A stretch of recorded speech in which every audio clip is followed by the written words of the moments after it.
Dance of Defiance. Evelyn Carter, a 25-year-old heiress to a crumbling textile fortune, arrives in Long Island's glittering society to reclaim her family's honor after her father's death revealed debts and disgrace. At a lavish garden party, she meets Theo Grayson, a charismatic jazz musician whose trumpet sings of sorrow and defiance, his past tangled in the underworld as a former smuggler. Their connection flares when Evelyn, defying her snobbish aunt's warnings, slips away to dance with Theo under the fairy lights, their steps a rebellion against her gilded cage. Yet a venomous socialite, envious of Evelyn's poise, spreads rumors that could unravel Theo's fragile freedom and Evelyn's fragile hope. Against the backdrop of sprawling lawns and champagne-soaked nights, their bond teeters on the edge of ruins or redemption. Evelyn yearns to rewrite her story if only Theo's melody can guide her there. Chapter 1. The Tarnished Tiara.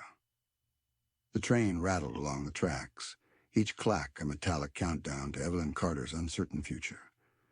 Long Island, a world of sprawling estates and champagne wishes, a far cry from the quiet, shadowed life she'd been living since her father's death. She smoothed the fabric of her dove-gray traveling suit, a subtle act of defiance against the expected mourning black. Her father, for all his faults, wouldn't have wanted her cloaked in perpetual sorrow. He'd have wanted her to fight.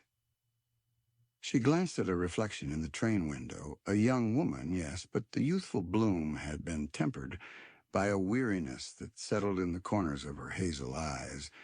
25, and already feeling the weight of a legacy crumbling around her. The Carter textile empire, once a titan of industry, now a whispered scandal. Debts hidden and vast had surfaced after her father's sudden, fatal heart attack, leaving Evelyn not with riches, but with ruin and a tarnished name. The train slowed, pulling into the opulent Great Neck station. Sunlight, sharp and unforgiving, sliced through the dusty windows. Evelyn took a deep breath. The scent of salt air and something else, something more intoxicating, the perfume of wealth and privilege filling her lungs. This was it, her battlefield. A liveried chauffeur, sent by her Aunt Beatrice, awaited her on the platform. He was stiff and formal, his gaze barely flicking over her before he took her single, worn suitcase. "Miss Carter," he acknowledged, his voice devoid of warmth. Even the servants, it seemed, were aware of her diminished status. The drive to Seacrest, Beatrice's sprawling estate, was a blur of manicured lawns and impossibly blue hydrangeas. The sheer scale of the wealth on display was almost obscene, a stark contrast to the quiet desperation she'd been living with. Evelyn felt a knot of anxiety tighten in her chest. She was an outsider here, a beggar at the gates of paradise. Seacrest was a monstrosity of white stone and gleaming windows. Perched on a bluff overlooking the Long Island Sound, it reeked of old money, of generations of Carters who had lived and breathed privilege. Evelyn felt a pang of something. Not quite longing, but a flicker of resentment. This should have been hers, this life, this ease. But it had been snatched away, not by fate, but by her father's recklessness. Beatrice awaited her in a sun-drenched drawing room, a vision of perfectly coiffed silver hair and impeccably tailored silk. Her aunt was a woman who commanded respect, not through affection, but through sheer force of will and a healthy dose of disdain.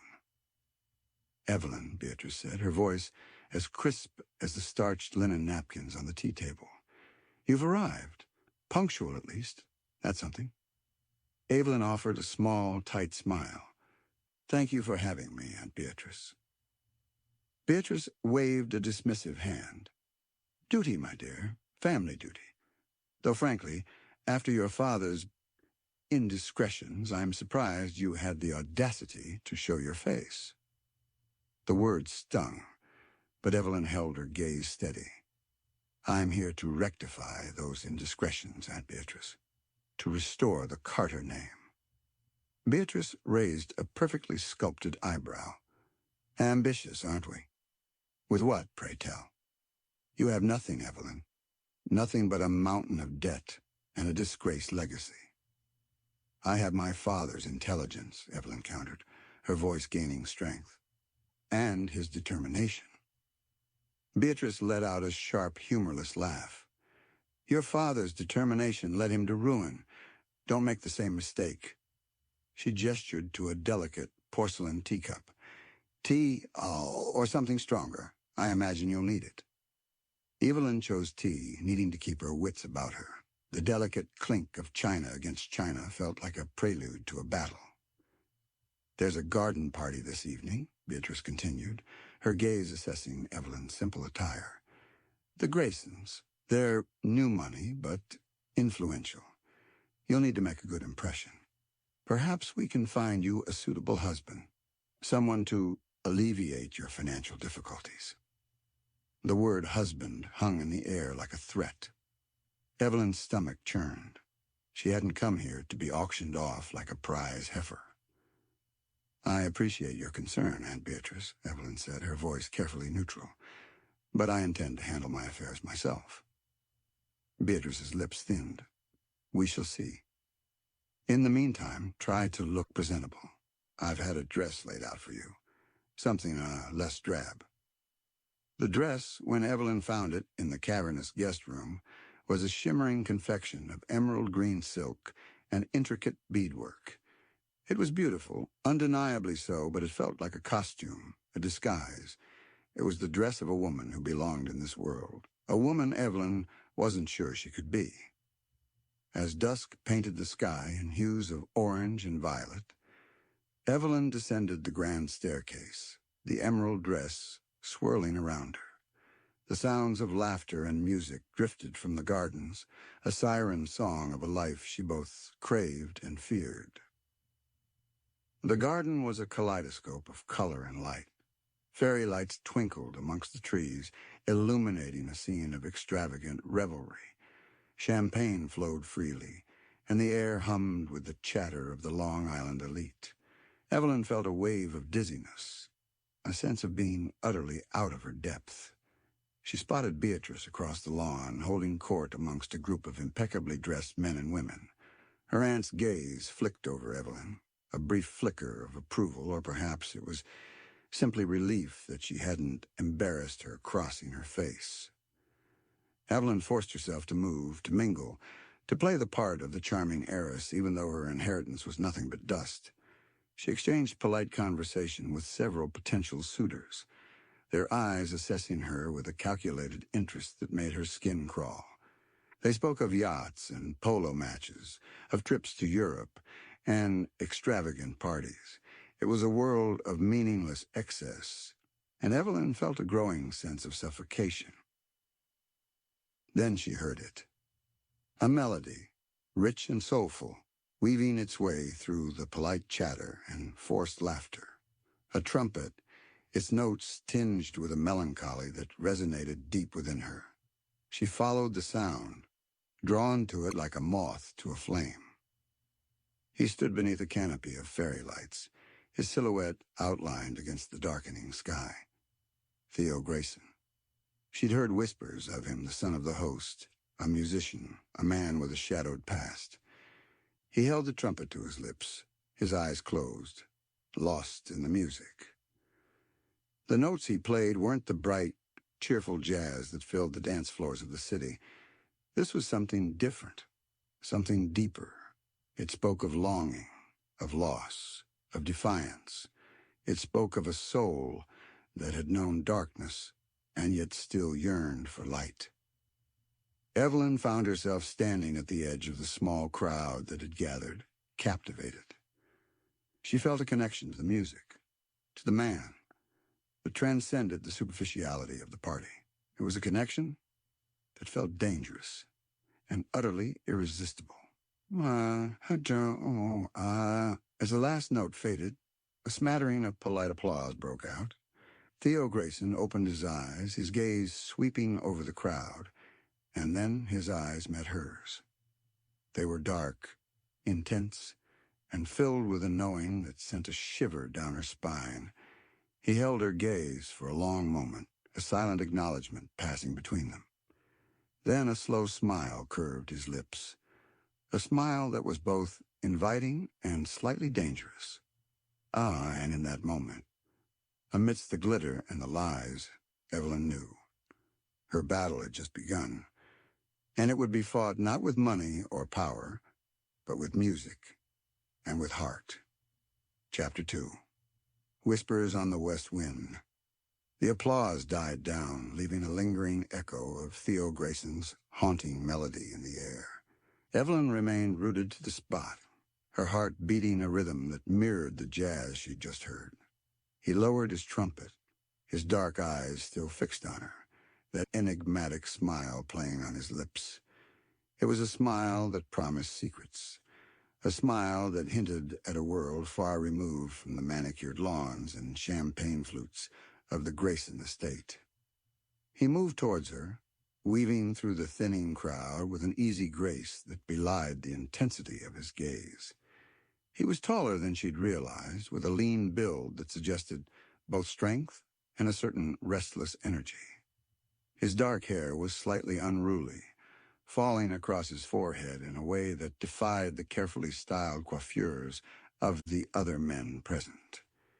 He wore a tuxedo, but it seemed less a uniform and more an extension of his own rebellious spirit. "You have a discerning ear, miss," he said, his voice a low, smooth rumble that sent a fresh wave of shivers down her spine. "Carter," she supplied, her voice surprisingly steady despite the tremor in her hands. "Evelyn Carter." His smile widened slightly. Evelyn Carter, a name that carries a certain history. He paused, his eyes searching hers. "And you appreciate music that speaks of more than just frivolous pleasures." Evelyn met his gaze directly. "I appreciate honesty, Mr. Grayson. And your music, it felt honest."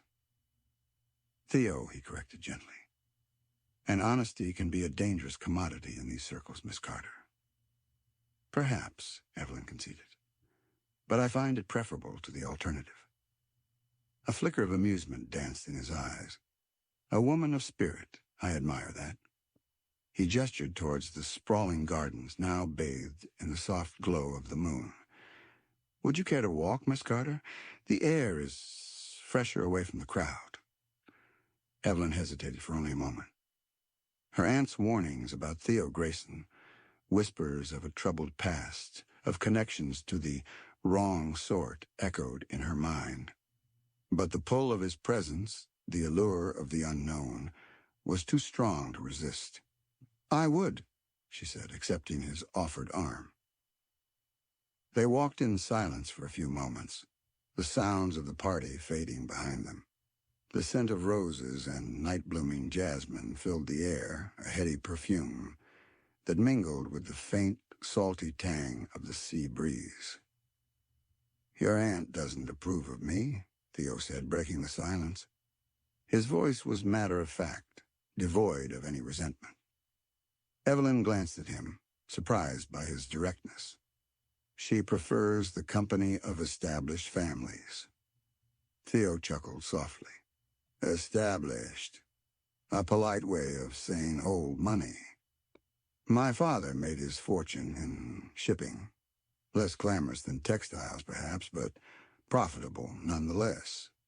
Evelyn sensed a hint of defensiveness beneath his casual tone. "There's nothing wrong with building something from nothing, Mr. Grayson, Theo. And there's nothing wrong with losing it all either," he said, his voice turning somber. "As long as you don't lose yourself in the process." His words struck a chord within her. She stopped walking, turning to face him. "Is that what happened to you?" He met her gaze, his eyes unreadable in the moonlight. "Let's just say I've seen both sides of the coin, Miss Carter, the glittering surface and the dark underbelly." "And which side do you prefer?" Evelyn asked, her voice barely a whisper. He took a step closer, his presence suddenly overwhelming. "I prefer the places where the two meet," he said, his voice low and intimate. the shadows, where the truth hides. A shiver ran through Evelyn, a mixture of fear and excitement. She was standing on the edge of something dangerous, something forbidden, and yet she couldn't bring herself to step back. My father, he lost everything, Evelyn confessed, the words tumbling out before she could stop them. He left me with nothing but debts and a ruined reputation. Theo's expression softened. I know, he said gently. The whispers travel fast in this world. Do they also whisper about you? Evelyn asked, tilting her head slightly. He smiled, a wry, knowing smile. Oh, they whisper plenty. They say I'm a smuggler, a bootlegger, a man who dances with the devil. And are they right? He leaned closer, his breath warm against her ear. Perhaps, he whispered. But wouldn't you rather find out for yourself? Before Evelyn could respond, a sharp voice cut through the stillness. Evelyn, there you are. Beatrice stood at the edge of the garden path, her face a mask of disapproval. Her gaze flicked from Evelyn to Theo, her lips tightening into a thin line. I've been looking for you, Beatrice said, her voice laced with icy politeness. Mr. Hawthorne is eager to speak with you. He's a very eligible gentleman. Evelyn felt a surge of rebellion. She wasn't going to be paraded around like a prize mare. I'm engaged in conversation, Aunt Beatrice, she said, her voice surprisingly firm. Beatrice's eyes narrowed. I see that. With Mr. Grayson. The way she said his name made it sound like an insult. Come, Evelyn. Don't keep Mr. Hawthorne waiting. Evelyn glanced at Theo, a silent apology in her eyes. He simply nodded, a knowing smile playing on his lips. I'll be along shortly, Aunt Beatrice, Evelyn said, her voice betraying a hint of defiance. Beatrice hesitated, clearly displeased, but she eventually turned and walked away, her back ramrod straight. Evelyn turned back to Theo, a sigh escaping her lips. I apologize for that. No apology necessary, Theo said. She's protecting her flock, or perhaps her investment. Evelyn's cheeks flushed. I'm not an investment. Aren't we all, in some way or another? Theo said, his voice laced with cynicism. He reached out and gently touched her cheek, his fingers tracing the curve of her jawline. But you, Evelyn Carter, you're something more, something worth fighting for. His touch sent a jolt of electricity through her. She looked into his eyes, searching for the truth behind his words. Was he sincere? Or was he simply playing a game, a dangerous game that could cost her everything? Before she could decide, a rustle in the bushes nearby startled them both. They turned, peering into the shadows. A figure emerged, silhouetted against the moonlight. A woman, tall and slender, with a cascade of dark hair. Her face was hidden in shadow, but Evelyn could sense the venom in her gaze. Theo, darling, the woman said, her voice dripping with sarcasm. I didn't realize you were entertaining. Evelyn felt a knot of unease tighten in her stomach. This was no ordinary guest. This was a threat, and the whispers on the west wind suddenly felt a lot colder. Chapter 3. Midnight Serenade. The woman stepped further into the moonlight, her features resolving from shadow into sharp, striking angles. She was undeniably beautiful in a cold, almost predatory way. Her dress, a daringly low-cut gown of midnight blue velvet, shimmered with every movement, accentuating her lithe figure. A single strand of pearls, impossibly long and lustrous, draped down her back, a blatant display of wealth and confidence. Clarissa, Theo acknowledged, his voice carefully neutral, devoid of any warmth. He didn't step away from Evelyn, but his hand dropped from her cheek, a subtle shift that didn't go unnoticed. You remember me? Clarissa purred, her voice laced with a possessive edge. I'm flattered. She glided towards them, her gaze fixed on Evelyn with undisguised hostility. And who is this intriguing creature you've unearthed, Theo. Clarissa Van Derlen, may I introduce Miss Evelyn Carter, Theo said, in his voice a study in controlled politeness. Evelyn, Clarissa's an old acquaintance. Clarissa's laugh was sharp and brittle, like the clinking of ice in a crystal glass. An old acquaintance? Darling, you wound me. We were much more than that, weren't we? Evelyn felt a wave of nausea wash over her. The air, which had moments ago been filled with the sweet scent of jasmine and the promise of something magical, now felt thick with tension and unspoken threats. Clarissa, Theo said, his voice hardening slightly, I believe you are looking for someone else. Perhaps Mr. Hawthorne? Clarissa ignored the jab, her eyes still locked on Evelyn. Hawthorne can wait. I'm far more interested in getting to know Theo's new friend. She circled Evelyn slowly, like a predator assessing its prey. Carter, you said? Any relation to the bankrupt textile Carters? The words were delivered with a deliberate cruelty designed to wound. Evelyn felt her cheeks flush, but she held her head high. I am Evelyn Carter, she said, her voice steady despite the tremor in her heart. And my family's affairs are none of your concern. Clarissa's smile was venomous. Oh, but they are, my dear. Everything about Theo is my concern. She turned back to Theo, her expression softening lightly, though the underlying menace remained. You see, darling, I don't like to share. Theo stepped forward, placing himself between Evelyn and Clarissa. Clarissa, this is neither the time nor the place. Then when is the time, Theo? Clarissa challenged, her voice rising slightly. When will you finally admit that you belong with me? With our world? Not with some penniless nobodiness. The insult hung in the air, raw and ugly. Evelyn felt a surge of anger, not just at Clarissa's words, but at the situation itself. She was being treated like a pawn in a game she didn't understand, a game with dangerous consequences. I believe I've made my position clear, Clarissa, Theo said, his voice dangerously low. I suggest you leave Miss Carter alone. Clarissa's eyes flashed with fury. You'll regret this, Theo, she hissed. You'll regret choosing her over me.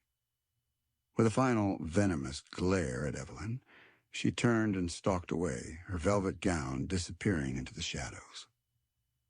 The silence that followed was heavy and suffocating. Evelyn felt drained, the encounter having taken a toll on her already frayed nerves. I apologize for that, Theo said, his voice filled with genuine remorse. Clarissa can be difficult. Difficult? Evelyn echoed, a hint of disbelief in her voice. She was vile. Theo sighed. She's complicated. We have a history. A messy one. Evelyn looked at him, her eyes searching his. What kind of history? He hesitated, his gaze shifting away from hers. The kind best left in the past, he said evasively. Evelyn knew he was hiding something, but she also sensed that pressing him further would be futile. For now, at least. She seemed very possessive, Evelyn said, trying to keep her voice light, despite the knot of unease in her stomach. Theo gave a wry smile. Clarissa believes what's hers should remain hers, and she once believed I belonged to her. And do you? Evelyn asked, the question slipping out before she could stop it. He met her gaze, his eyes intense and unreadable. No, he said firmly. I belong to no one but myself. His words, and the conviction with which he spoke them, sent a wave of relief through Evelyn. But the encounter with Clarissa had cast a shadow over the evening, a reminder of the treacherous currents that flowed beneath the glittering surface of Long Island society. I should go, Evelyn said, feeling suddenly weary. My aunt will be looking for me. Theo nodded, understanding in his eyes. Walk with me to the edge of the garden, he said. I'll make sure you get back safely. They walked in silence, the tension between them palpable. As they reached the point where the garden path met the lawn, Theo stopped. "Evelyn," he said, his voice low and earnest, "don't let Clarissa get to you. She's a troubled soul, and she has no power over you." Evelyn looked at him, a flicker of hope rekindled within her. "Thank you, Theo," she said softly, "for the music, and for everything." He smiled, a genuine smile that reached his eyes. "The music is always there for you, Evelyn," he said, "whenever you need it." He reached into his pocket and pulled out a small, intricately carved wooden box. He opened it, revealing a single, perfect white gardenia. "This is from my father's garden," he said, his voice gentle. "A reminder that even in the darkest of nights, beauty can still bloom." He tucked the flower behind her ear, his fingers brushing against her skin, sending a shiver down her spine. "Good night, Evelyn Carter," he said, his voice a whisper. "Good night, Theo Grayson," she replied, her heart beating a rapid tattoo against her ribs. As she walked back towards the brightly lit mansion, the scent of the gardenia filling her senses, Evelyn knew that her life had irrevocably changed. She had stepped into a world of secrets and shadows, of dangerous alliances and forbidden desires, and she had found herself drawn to a man who embodied both the darkness and the light. She glanced back at the garden, but Theo was gone. Only the faint sound of a trumpet, playing a lonely, haunting melody, drifted on the night air, a midnight serenade just for her. And Evelyn knew with a certainty that both thrilled and terrified her, that this was only the beginning. Chapter 4. The Serpent's Smile. The next morning dawned bright and clear, the sun streaming through the sheer curtains of Evelyn's room, chasing away the lingering shadows of the night before. But the encounter with Clarissa Van Derlyn still hung heavy in the air, a venomous undercurrent to the otherwise perfect day. Evelyn found herself replaying the scene in her mind, analyzing every word, every gesture, every veiled threat. She dressed with care, choosing a simple but elegant day dress of pale yellow linen. She needed to project an image of confidence and composure, even though she felt anything but. She was an outsider in this world, a pretender to a throne that had been stripped from her, and Clarissa, with her cruel words and possessive gaze, had made that abundantly clear. Breakfast with Aunt Beatrice was a strained affair. Her aunt, ever the social strategist, was clearly displeased with Evelyn's interaction with Theo Grayson. "I saw you speaking with him last night," Beatrice said, her voice sharp and disapproving. "For quite some time." Evelyn buttered her toast with deliberate slowness. "He's a talented musician, Aunt Beatrice. We were discussing his music." Beatrice snorted. "His music? My dear, the man is a notorious rogue. His father may have made a fortune, but it's common knowledge that the Graysons are involved in unsavory activities." "Such as?" Evelyn challenged, meeting her aunt's gaze. Beatrice waved a dismissive hand. "Bootlegging, smuggling, who knows what else? They're not our kind, Evelyn. You'd do well to remember that." And who are our kind, Aunt Beatrice?" Evelyn asked, her voice tinged with sarcasm. "The ones who sit idly by while their fortunes dwindle, clinging to outdated notions of propriety." Beatrice's lips thinned. "There's no need for impertinence, Evelyn. I'm simply looking out for your best interests." "My best interests or yours?" Evelyn countered. "You seem more concerned with finding me a suitable husband than with helping me reclaim my family's legacy." "A suitable husband would help you reclaim your family's legacy," Beatrice said, her voice rising slightly. "Someone with wealth and influence, someone like Mr. Hawthorne." Evelyn pushed her plate away, her appetite gone. "I am not interested in marrying for money, Aunt Beatrice. I will find my own way." Beatrice sighed, a mixture of exasperation and resignation in her expression. You are as stubborn as your father, she said, and I fear you'll meet the same end. The conversation ended there, leaving a palpable tension hanging in the air. Evelyn excused herself, needing to escape the suffocating atmosphere of Seacrest. She decided to take a walk along the beach, hoping the fresh air and the sound of the waves would clear her head. As she strolled along the sand, the events of the previous night came flooding back.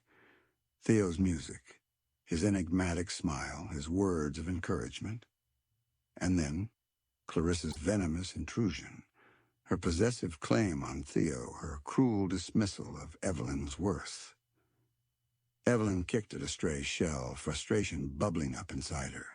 She wasn't going to be intimidated by Clarissa Van Derlyn. She wasn't going to let her aunt or anyone else dictate her future. She was a Carter, and she would fight for what was hers. She was so lost in her thoughts that she didn't notice the figure approaching until they were almost upon her. "Miss Carter," a smooth, honeyed voice said. Evelyn looked up, startled. It was Clarissa Van Derlyn, her smile as radiant and false as the morning sun.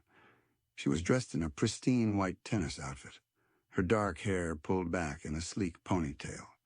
She looked the picture of effortless elegance, a stark contrast to Evelyn's own simple attire. "Miss Van Derlyn," Evelyn acknowledged, her voice carefully neutral. "Enjoying the beach?" Clarissa asked, her tone overly sweet. "It's so refreshing, isn't it? A chance to clear one's head."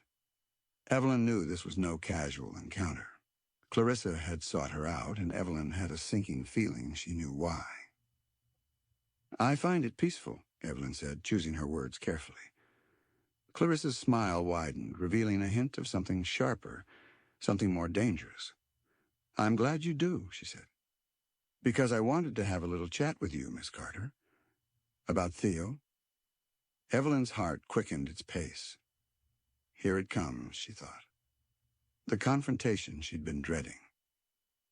"I'm not sure what there is to discuss, Miss Van Derlyn," Evelyn said, trying to maintain a semblance of composure. "Theo and I are merely acquaintances." Clarissa laughed, a delicate tinkling sound that belied the steel in her eyes. "Acquaintances? Darling, you underestimate yourself, and you certainly underestimate Theo's appetite for the unconventional." "I don't understand what you mean," Evelyn said, though a part of her already knew. Clarissa stepped closer, her voice dropping to a conspiratorial whisper. "Theo has a weakness for damsels in distress, Miss Carter, for broken birds with tarnished wings. He finds them amusing for a while." Evelyn felt a chill run down her spine. Was this true?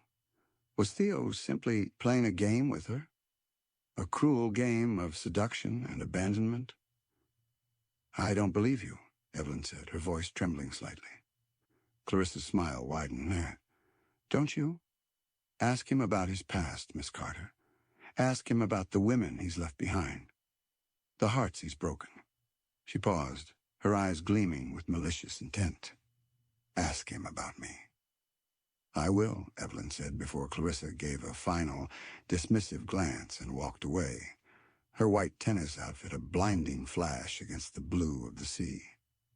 Her words were like poison, seeping into Evelyn's mind, planting seeds of doubt and suspicion.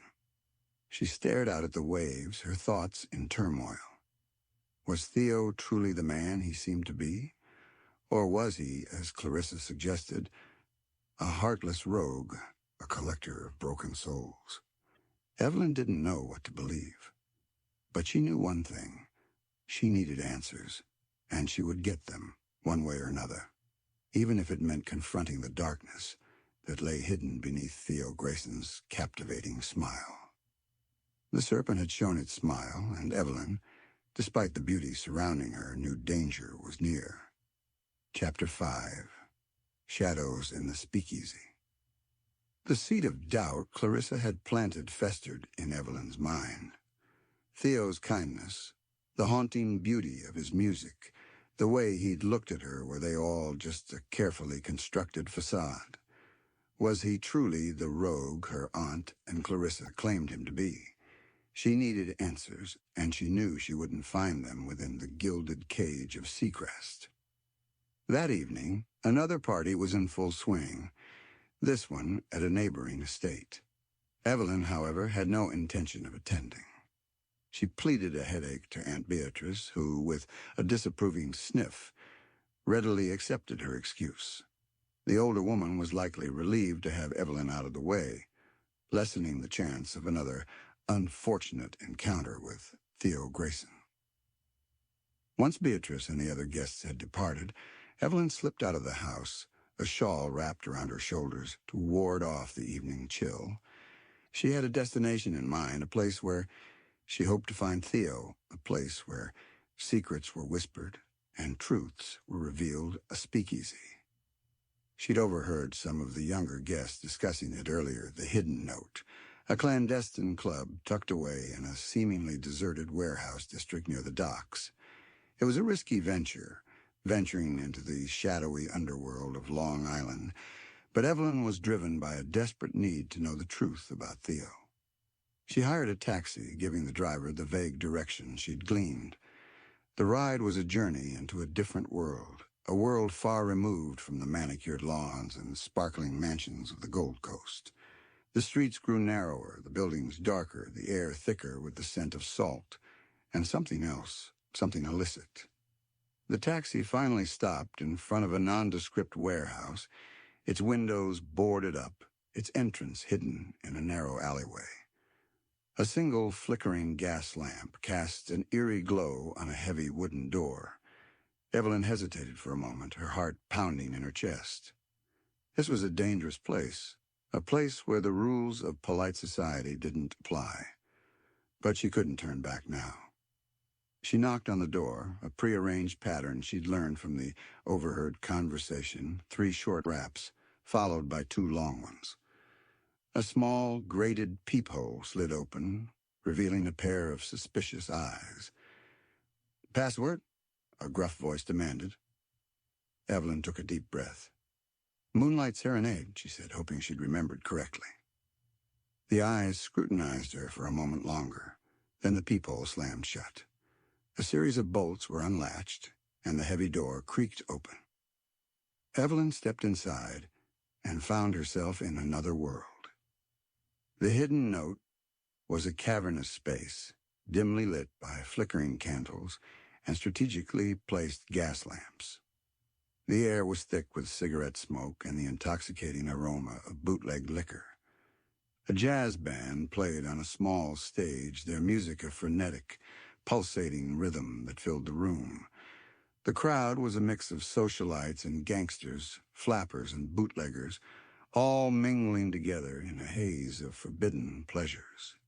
Evelyn felt a wave of dizziness, overwhelmed by the sensory overload. She scanned the room, searching for a familiar face. She spotted him almost immediately. Theo was sitting at a table near the back, a glass of amber liquid in his hand. He wasn't playing his trumpet tonight. Instead, he was engaged in a serious conversation with a group of men who looked decidedly rough. They were dressed in dark suits, their faces hardened, their eyes watchful. These were not the pampered sons of wealthy families. These were men who lived by their wits, men who operated on the fringes of the law. Evelyn's heart sank. Clarissa's words echoed in her mind. Bootlegging, smuggling, who knows what else. Was this the reality of Theo's life? Was he truly involved in the criminal underworld? She hesitated, unsure whether to approach him. She felt a hand on her arm. "Looking for someone, miss?" She found one of the men of Theo's table, a muscular man. I was looking for Mr. Grayson," Evelyn answered. "He's busy," the man said. "Could you please tell him Evelyn Carter is here?" she asked politely. The man looked at her for a few seconds before turning his gaze towards Theo, who noticed them. Theo's expression changed when he saw her. Surprise, followed by a flicker of concern, and then something else. Something that looked almost like guilt. He said something to the men he was with, then excused himself and walked towards her. "Evelyn," he said, his voice low and guarded. "What are you doing here?" "I needed to see you," she said, her voice trembling slightly. "I needed to talk to you." He glanced around the crowded room, his eyes wary. "This isn't the place for a conversation," he said. "It's not safe." "Safe?" Evelyn echoed, a hint of disbelief in her voice. "You're here." He sighed, running a hand through his hair. "It's complicated, Evelyn. I can't explain here."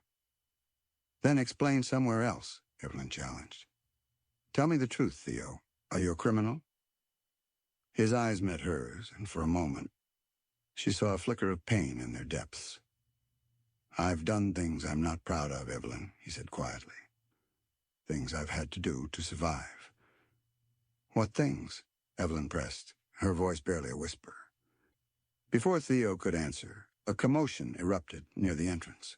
The music stopped abruptly, replaced by shouts and the sound of shattering glass. The crowd surged, panicked, trying to escape.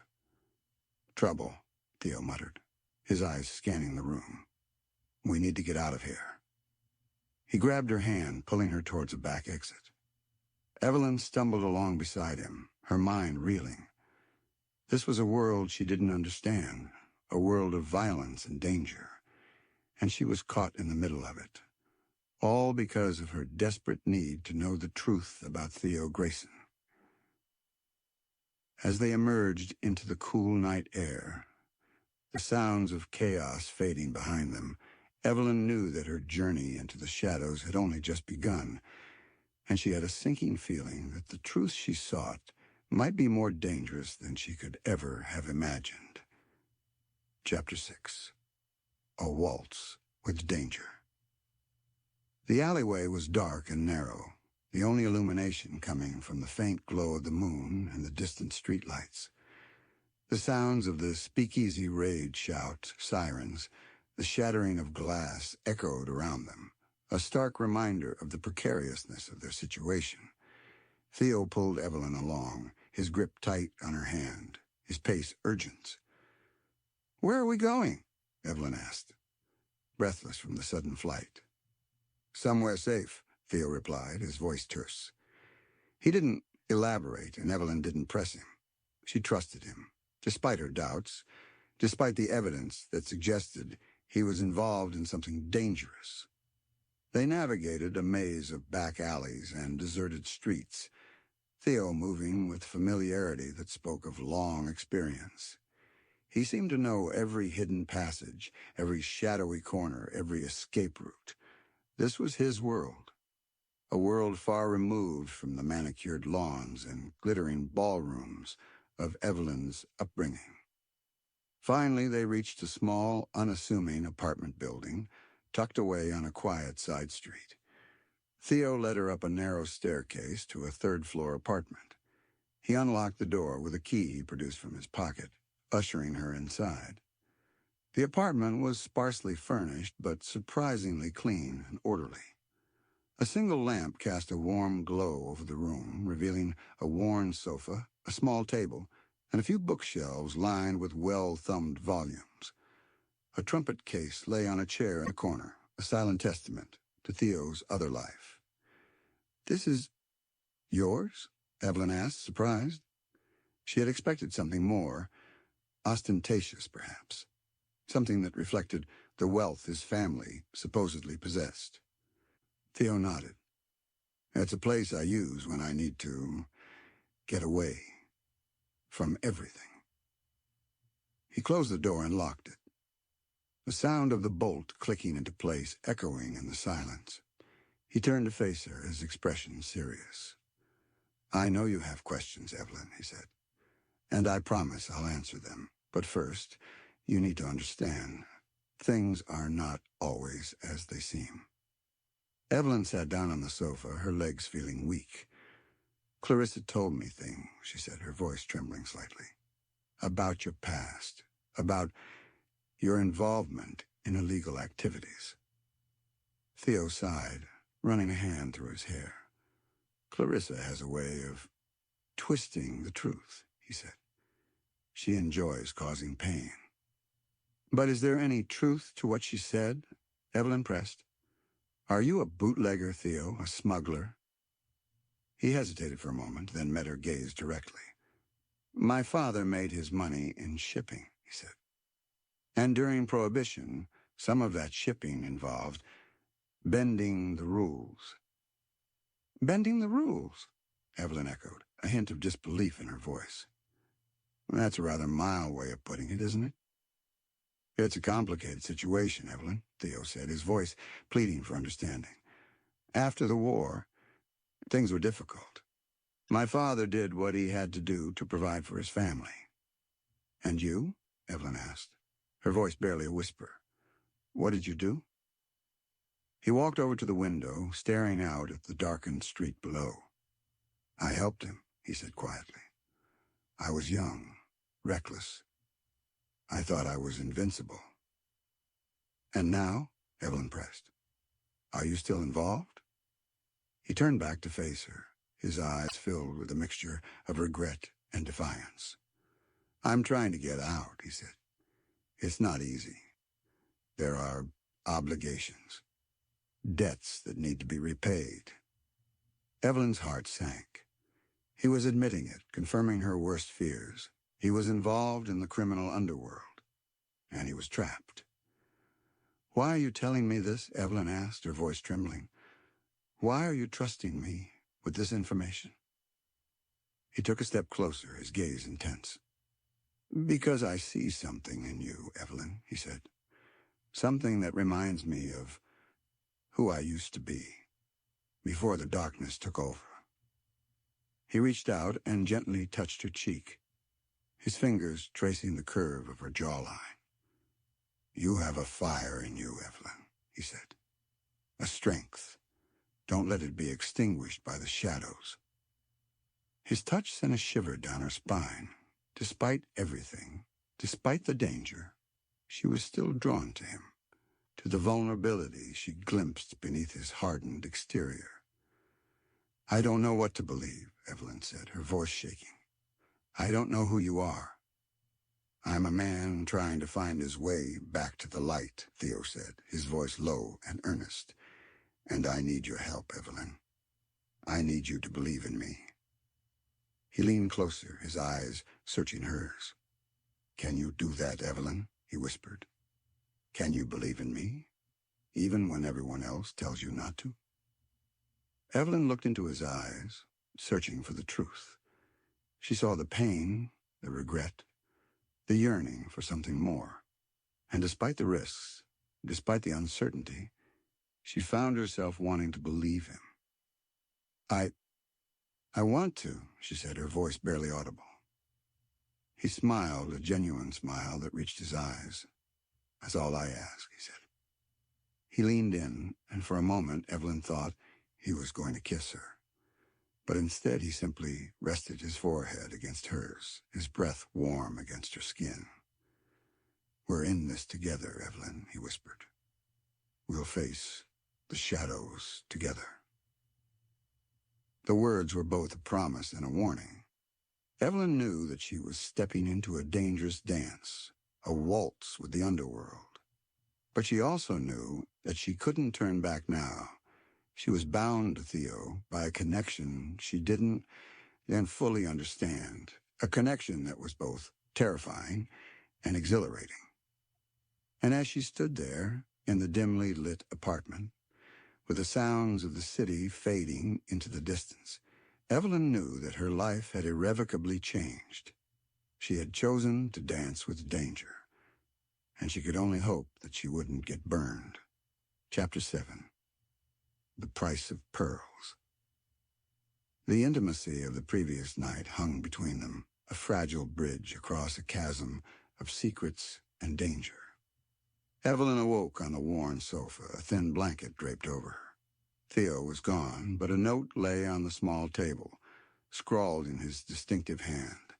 Had to take care of some things. Stay here. Safe. We'll be back soon. Tea. Evelyn reread the note, a mixture of relief and anxiety swirling within her. She was safe for now. But the uncertainty of Theo's world and his place within it gnawed at her. She glanced around the small apartment, seeing it in the daylight for the first time. It was Spartan, yes, but there were touches of personality, a stack of well-loved sheet music on a small piano in the corner, a collection of classic novels on the bookshelves, a worn, leather-bound journal peeking out from under a cushion. These glimpses into Theo's private life only deepened the enigma. She found coffee and a simple breakfast in the small kitchen, her mind racing. What things did Theo have to take care of? Were they related to his obligations, the debts he'd spoken of? And what role did she play in all of this? The days stretched out before her, filled with a gnawing unease. She paced the small apartment, restless and anxious. She tried to read, but the words swam before her eyes. She even attempted to play a few chords on the piano, but her fingers felt clumsy and unresponsive. Finally, as dusk began to settle, she heard the familiar sound of Theo's key in the lock. She rushed to the door, her heart pounding in her chest. Theo entered, his face etched with weariness. He looked tired, his clothes slightly disheveled, but his eyes held a spark of something. Relief, affection? Evelyn couldn't quite decipher it. "You're back," she said, her voice a mixture of relief and accusation. "Where have you been?" Theo sighed, running a hand through his hair. "Dealing with, the fallout from last night," he said evasively. "The raid. It caused complications." "Complications?" Evelyn echoed, her voice rising slightly. "What kind of complications?" He hesitated, his gaze shifting away from hers. "Let's just say some people weren't happy," he said. "Some people lost money, and they expect to be compensated." Evelyn's heart sank. She knew what he was talking about.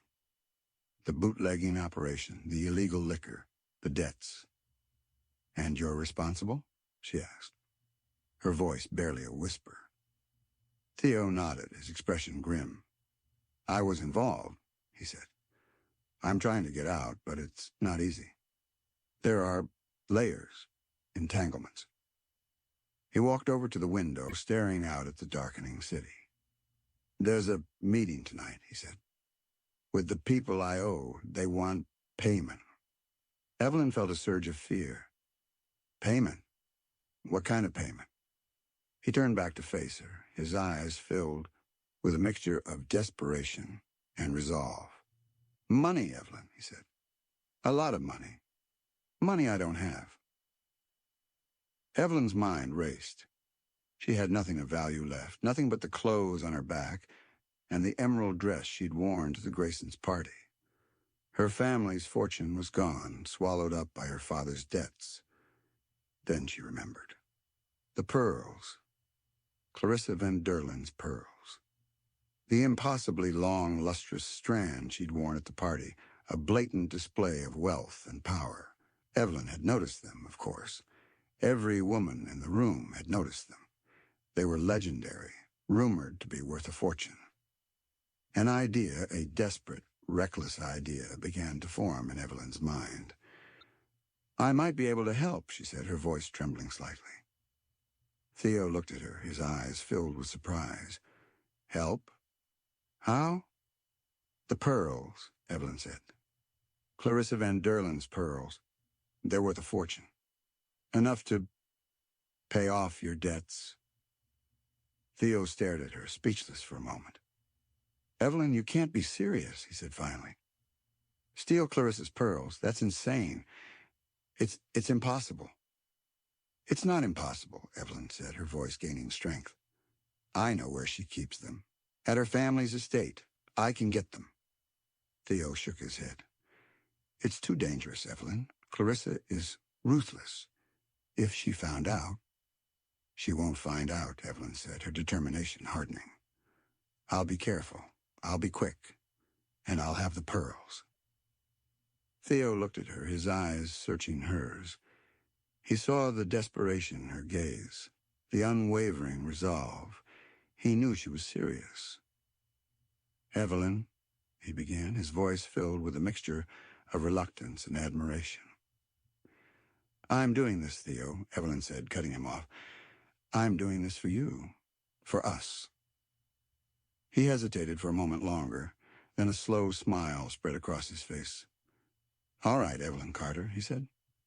"Let's steal some pearls." The plan, as they hatched it, was audacious and fraught with peril. Evelyn knew the layout of the Van Derlen estate, having attended several social events there in the past. She knew Clarissa's habits, her routines, her weaknesses, and she knew where Clarissa kept her most prized possession, in a locked safe in her private dressing room.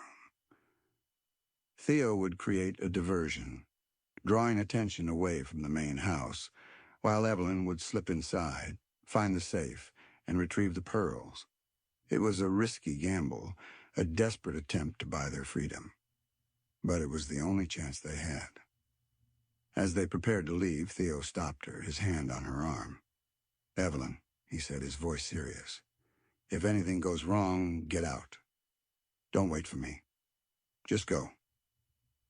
Evelyn met his gaze, her heart pounding in her chest. "I understand," she said. He leaned in and kissed her, a brief, passionate kiss that spoke of desperation and hope. It was a kiss that sealed their pact, a kiss that bound them together in a dance of defiance against the shadows. And as they stepped out into the night, Evelyn knew that she was risking everything, her reputation, her freedom, even her life, for a man she barely knew. A man who lived in a world of secrets and danger. But she also knew that she wouldn't have it any other way. She was a Carter, and she would fight for what she believed in, even if it meant paying the price of pearls. Chapter 8. Echoes of Betrayal. The Van Derlen estate was ablaze with lights, a beacon of wealth and privilege against the dark backdrop of the Long Island night. A lavish party was in full swing, the sounds of music and laughter drifting out into the gardens. It was the perfect cover for their audacious plan, a distraction that would, hopefully, allow Evelyn to slip in and out unnoticed. Theo, dressed in a borrowed tuxedo that fit him surprisingly well, blended seamlessly into the crowd of revelers. He moved with a confidence that belied the dangerous game he was playing, his eyes constantly scanning the room, searching for any sign of trouble. His role was crucial: to create a diversion, a spectacle that would draw attention away from the main house, giving Evelyn the time she needed to retrieve the pearls. Evelyn, meanwhile, remained hidden in the shadows, her heart pounding in her chest. She wore a simple dark dress, borrowed from Theo's meager wardrobe, designed to help her blend into the darkness. She felt a knot of anxiety tightening in her stomach. This was it. There was no turning back now. She watched as Theo made his way to the outdoor stage where a jazz band was playing. He spoke briefly to the band leader, a sly smile playing on his lips. Then he took a trumpet from one of the musicians, a gleaming instrument that caught the light. The music stopped abruptly. The crowd, initially confused, turned their attention to Theo. He raised the trumpet to his lips, and a hush fell over the garden. Then he began to play. It wasn't the polite, predictable jazz that the guests were accustomed to. This was something different, something wilder, more passionate. It was a soaring, improvisational melody filled with both joy and sorrow, defiance and longing. It was the music of a man who had lived on the edge, a man who had known both darkness and light. The crowd was captivated. They forgot their conversations, their cocktails, their carefully constructed facades. They were swept away by the power of Theo's music, by the raw emotion that poured from his soul. This was Evelyn's cue. She slipped away from the shadows, moving quickly and silently towards the main house. She knew the layout well, having attended several parties at the Van Derlen estate in the past. She avoided the brightly lit main rooms, sticking to the darker corridors and service passages. Her heart hammered in her chest with every step. She felt a mixture of fear and exhilaration. a sense of being utterly alive, utterly present. She was risking everything, but she was doing it for Theo, for the chance of a future free from the shadows. She reached Clarissa's private wing, her steps faltering slightly. This was the most dangerous part of the plan. If she was caught here, there would be no easy explanation. She slipped into Clarissa's dressing room, a lavish space filled with mirrors, velvet furniture, and the lingering scent of expensive perfume. The room was a testament to Clarissa's vanity, a reflection of her obsession with beauty and luxury. Evelyn's eyes scanned the room, searching for the safe. She knew it was hidden somewhere, concealed behind a painting or a tapestry. She remembered Clarissa once mentioning with a smug smile that it was impossible to find. Evelyn began her search, her fingers tracing the edges of the paintings, feeling for any sign of a hidden mechanism. Time was slipping away. She could hear the faint strains of Theo's music, a reminder that his diversion wouldn't last forever. Finally, she found it. Behind a large, ornate mirror, she discovered a small, almost invisible button. She pressed it, and a section of the wall slid open, revealing a steel safe. Evelyn's heart leaped. She had found it. Now, for the next challenge, opening it. She knew the combination wouldn't be easy. Clarissa was too clever for that. It would be something personal, something meaningful to her. Evelyn racked her brain, trying to remember anything Clarissa had said, any clue that might lead her to the code. Then she remembered. A conversation she'd overheard between Clarissa and another socialite, a whispered exchange about Clarissa's beloved pet poodle, Bijou. Clarissa had gushed about the dog's birthday, a date she claimed was forever etched in her memory. Evelyn took a deep breath and entered the date of the poodle's birthday into the safe's combination lock. She held her breath, her fingers trembling. Click. The safe door swung open, revealing its contents, and there they were. The pearls. They were even more magnificent than Evelyn remembered. A long, cascading strand of perfectly matched, luminous pearls, their surface shimmering with an ethereal glow. They were breathtaking, and Evelyn understood in that moment why Clarissa treasured them so much. She carefully lifted the pearls from the safe, their weight surprisingly substantial in her hand. She felt a pang of guilt, a momentary hesitation. But then she thought of Theo, of the danger he was in, of the chance for a new life that these pearls represented. She closed the safe, replaced the mirror, and slipped out of the dressing room, the pearls hidden beneath her shawl. She moved quickly and silently back through the house, her heart pounding in her chest. She was almost there, just a few more steps, and she would be out of the house, back in the shadows, back to safety. Then she heard it, a voice sharp and familiar, cutting through the music. "Stop her. She's a thief." It was Clarissa, and Evelyn knew. The echoes of betrayal has found her. Chapter 9. The Bootlegger's Ballad. Clarissa's shriek ripped through the music, silencing Theo's trumpet mid-note. The garden, moments before alive with the vibrant energy of his performance, descended into chaos. Guests gasped, conversation ceased, and all eyes turned towards the source of the commotion. Clarissa, standing at the edge of the terrace, pointing a trembling finger at Evelyn. Evelyn froze, caught in the sudden glare of the garden lights, the pearls heavy beneath her shawl. Her carefully constructed plan, her desperate gamble, had crumbled in an instant. She was exposed, trapped, and with nowhere to run. "She stole my pearls!" Clarissa screeched, her voice laced with fury and a hint of triumph. "The Carter thief, just like her father." The words stung, a cruel blow aimed at Evelyn's most vulnerable point. But she didn't have time to dwell on the insult. She had to escape. She turned and ran, pushing her way through the stunned crowd. Gasps and murmurs followed her.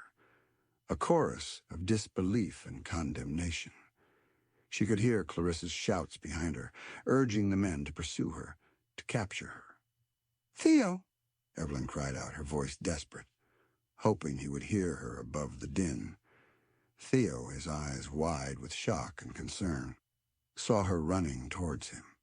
He reacted instantly, understanding the gravity of the situation.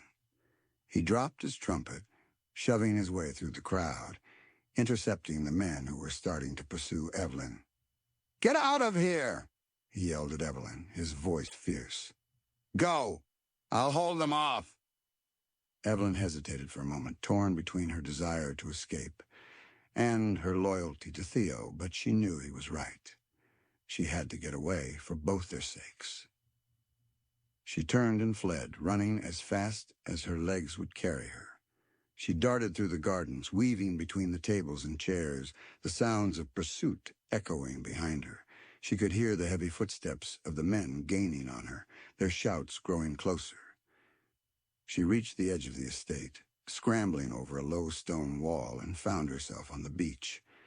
The sand shifted beneath her feet, making it difficult to run, but she pressed on, her lungs burning, her heart pounding. She glanced back and saw Theo struggling with several men, holding them back, giving her precious time to escape. He was outnumbered, outmatched, but he fought with a fierce determination, a desperate attempt to protect her. Evelyn knew she couldn't leave him there. She had to do something, anything to help him. She spotted a small wooden rowboat beached nearby.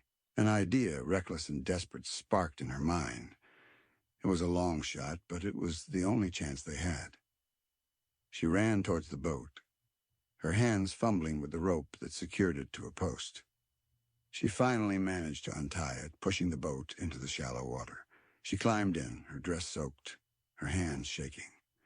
"Theo!" she shouted, her voice hoarse. "Over here! The boat!" Theo, hearing her call, managed to break free from his attackers for a moment. He saw the boat, saw Evelyn, and understood. He sprinted towards the water, dodging the men who were still trying to grab him. He reached the boat, just as the first of his pursuers caught up to him. He leaped in, nearly capsizing the small craft, and grabbed the oars. He began to row, his movements strong and desperate, pulling them away from the shore, away from the chaos, away from the danger. The men shouted and cursed from the beach, but they were too late. Theo's powerful strokes propelled the boat further and further out into the dark waters of the Long Island Sound. Evelyn sat huddled in the bow, the pearls clutched tightly in her hand, her body shaking with exhaustion and fear. She watched as Theo rowed, his face illuminated by the faint moonlight, his expression a mixture of determination and grim resolve. They were safe for now, but they were adrift, with no clear destination, no plan, only the vast expanse of the dark water surrounding them. The silence between them was heavy, punctuated only by the rhythmic splash of the oars. Evelyn finally broke the silence, her voice trembling. "I'm sorry, Theo," she said. "I ruined everything." Theo stopped rowing, letting the boat drift. He looked at her, his eyes filled with a mixture of emotions, anger, frustration, but also something else, something that looked like tenderness. "You didn't ruin anything, Evelyn," he said, his voice hoarse. "You were brave. You were incredible." "But we didn't get away with it," Evelyn said, her voice filled with despair. "Clarissa knows. Everyone knows." Theo shook his head. "It doesn't matter," he said. "We're together. That's all that matters."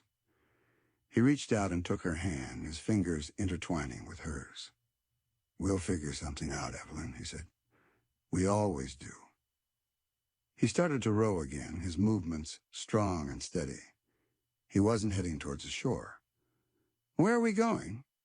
Evelyn asked. "To a place where they won't find us," Theo answered. "We're heading to the sea." Evelyn nodded, understanding.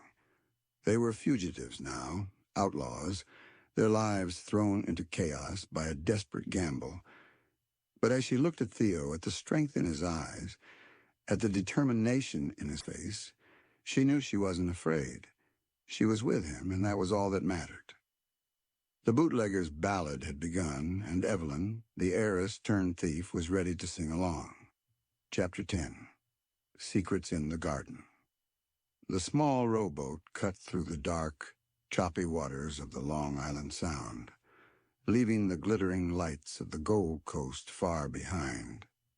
Theo rowed with a steady, determined rhythm, his muscles straining against the pull of the oars.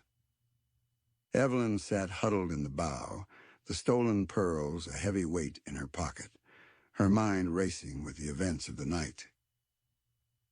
They were fugitives, outlaws, their lives irrevocably altered by a desperate gamble that had gone horribly wrong. Clarissa's accusations, the chase, Theo's brave defense, it all played out in Evelyn's mind like a fever dream. "Where are we going, Theo?" Evelyn finally asked, her voice barely a whisper above the sound of the waves. Theo didn't answer immediately. He continued to row, his gaze fixed on the horizon, his expression unreadable. "There's a place," he said finally, his voice low and guarded. "An island. Small, uninhabited. It's a refuge. A place where we can hide for a while." An island. The idea was both terrifying and strangely comforting. It was a place of isolation, a place where they could escape the prying eyes of society, the relentless pursuit of the law. But it was also a place of uncertainty, a place where they would be completely alone, dependent on each other for survival. They rowed for hours, the darkness stretching out around them. The only sounds, the rhythmic splash of the oars and the cry of the occasional seagull. Evelyn's body ached. Her hands were raw, but she didn't complain. She knew Theo was pushing himself to his limits, driven by a desperate need to get them to safety. As dawn began to break, painting the sky in hues of pink and orange, a small, dark shape emerged from the mist. It was the island, their refuge, their sanctuary. The island was little more than a rocky outcrop covered in a thick tangle of trees and shrubs. A small, sandy beach offered a place to land the boat, and Theo expertly guided them towards it. They dragged the boat ashore, their bodies exhausted, their spirits weary. They were safe for now, but the reality of their situation began to sink in. They were stranded on a deserted island, with no supplies, no shelter, and no clear plan for the future. "We need to find shelter," Theo said, his voice hoarse, "and water. We'll worry about food later."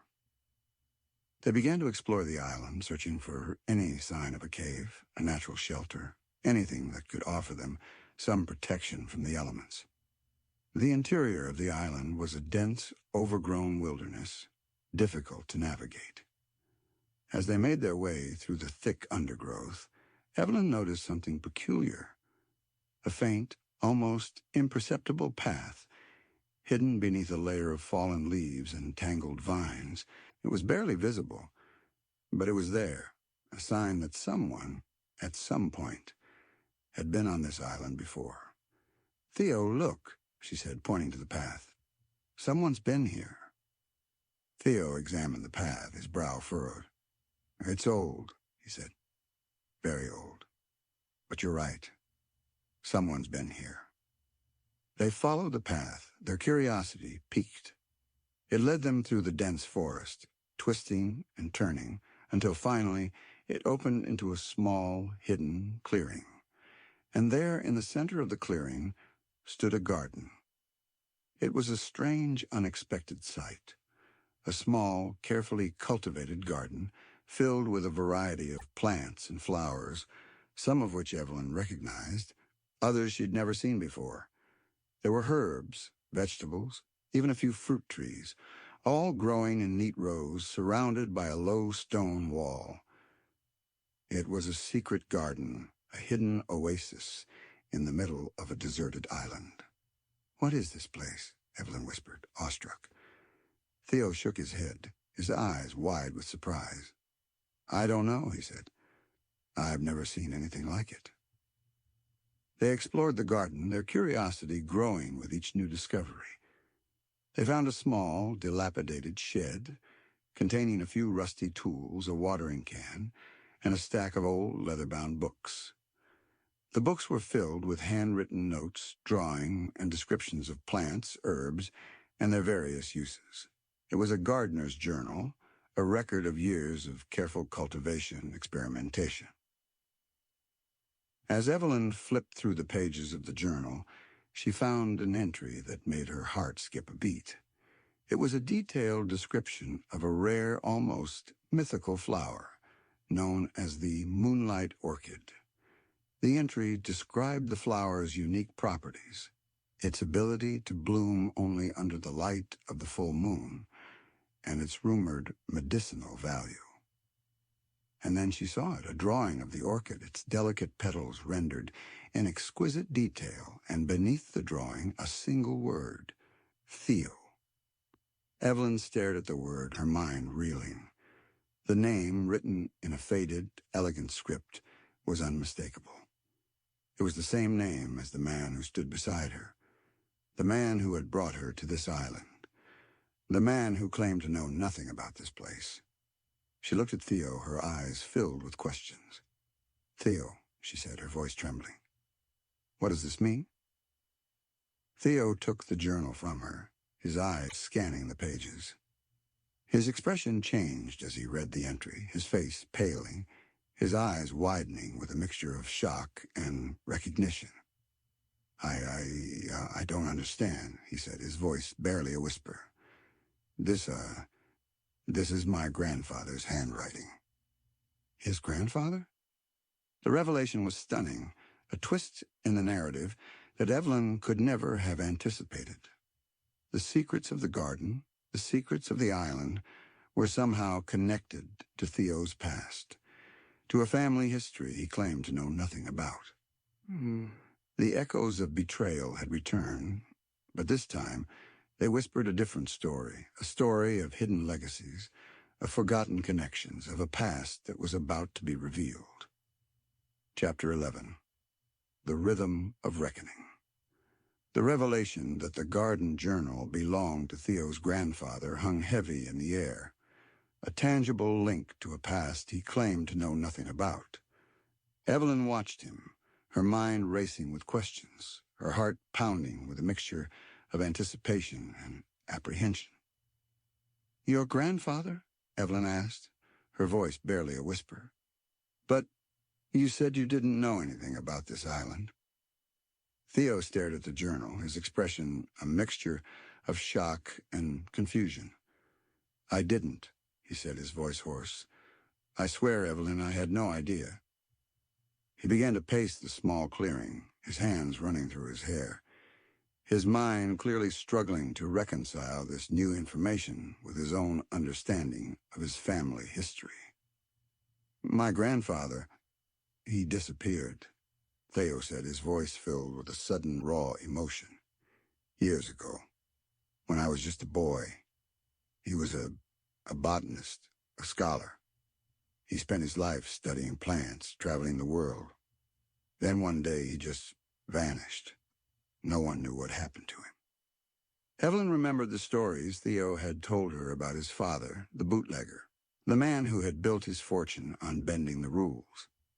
It was a stark contrast to the image of the grandfather, the gentle scholar, the passionate gardener. "And you never knew he came here?" Evelyn asked, her voice soft. "To this island?" Theo shook his head, his eyes filled with a deep sadness. "No," he said. "My father, he never spoke of him. He said he was gone, that we should forget him."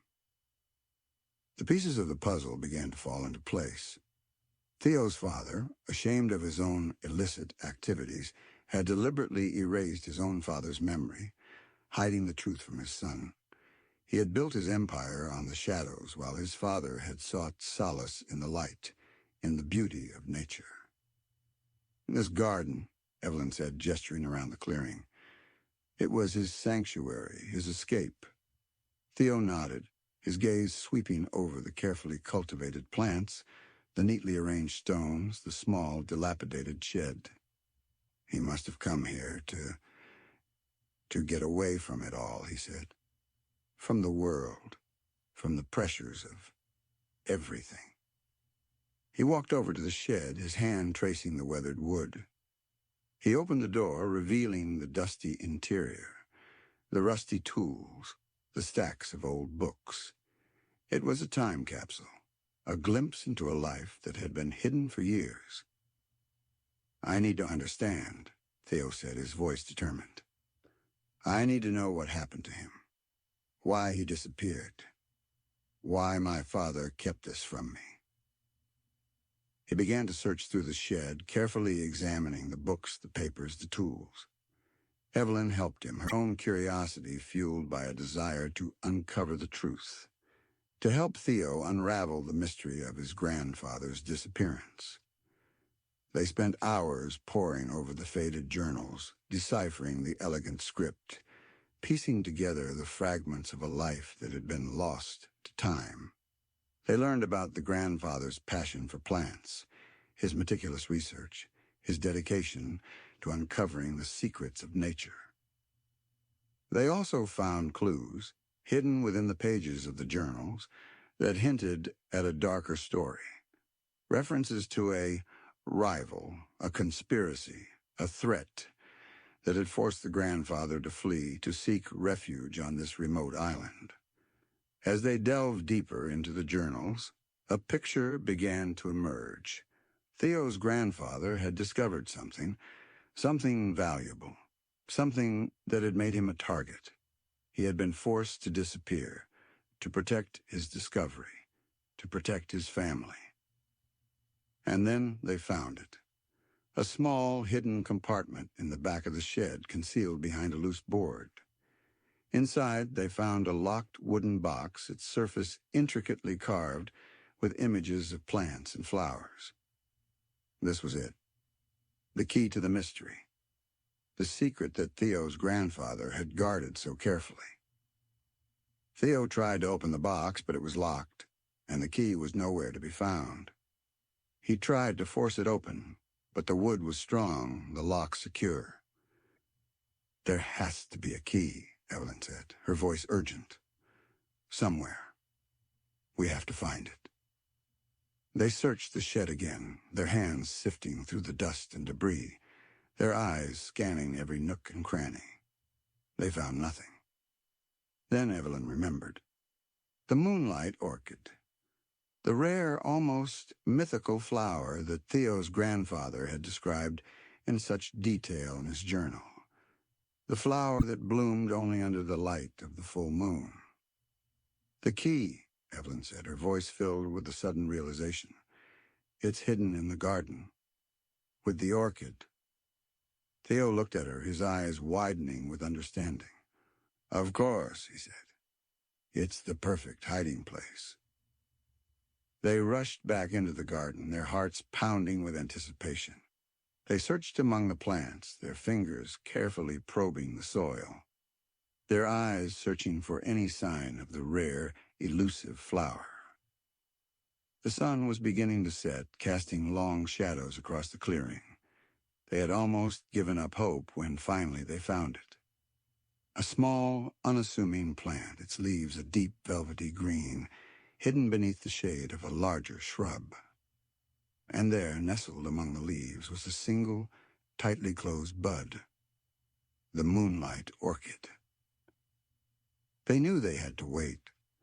The flower bloomed only under the light of the full moon, and tonight, the moon was not yet full. They would have to wait until the following night, until the moon reached its peak, to reveal the secret it held. As they sat together in the gathering darkness, waiting for the dawn, Evelyn felt a sense of both anticipation and dread. They were on the verge of uncovering the truth, of solving the mystery of Theo's grandfather's disappearance. But she also knew that the truth could be dangerous, that it could shatter their fragile hopes for a future together. The rhythm of reckoning had begun, and Evelyn, caught in its relentless beat, could only hope that they would survive its powerful, transformative force. Chapter 12. A Glimmer of Grace. The next day passed with agonizing slowness. Theo and Evelyn spent the time exploring the rest of the small island, a nervous energy driving them. They discovered a small, freshwater spring, ensuring their survival, and even managed to catch a few fish, providing a much-needed meal.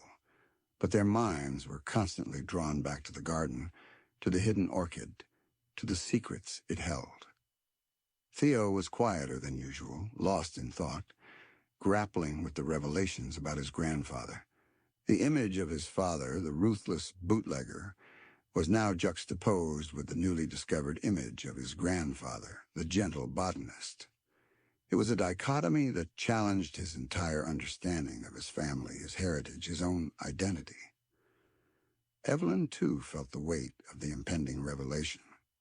She had become entangled in Theo's life, his past, his dangers. She had risked everything for him, and now, on the cusp of uncovering the truth, she couldn't help but wonder what it would mean for their future. Would the secrets of the past tear them apart, or bind them together even stronger?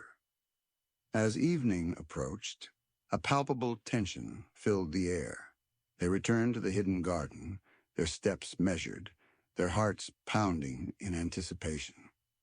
The sun dipped below the horizon, painting the sky in fiery hues of orange and red, then fading into the deep indigo of twilight. They sat together near the orchid, watching, waiting. The air was still and quiet, filled only with the gentle rustling of leaves and the distant sound of the waves. Slowly, almost imperceptibly, the moon began to rise, a pale sliver in the darkening sky. It climbed higher and higher, its light growing stronger, bathing the garden in an ethereal glow. And then it happened.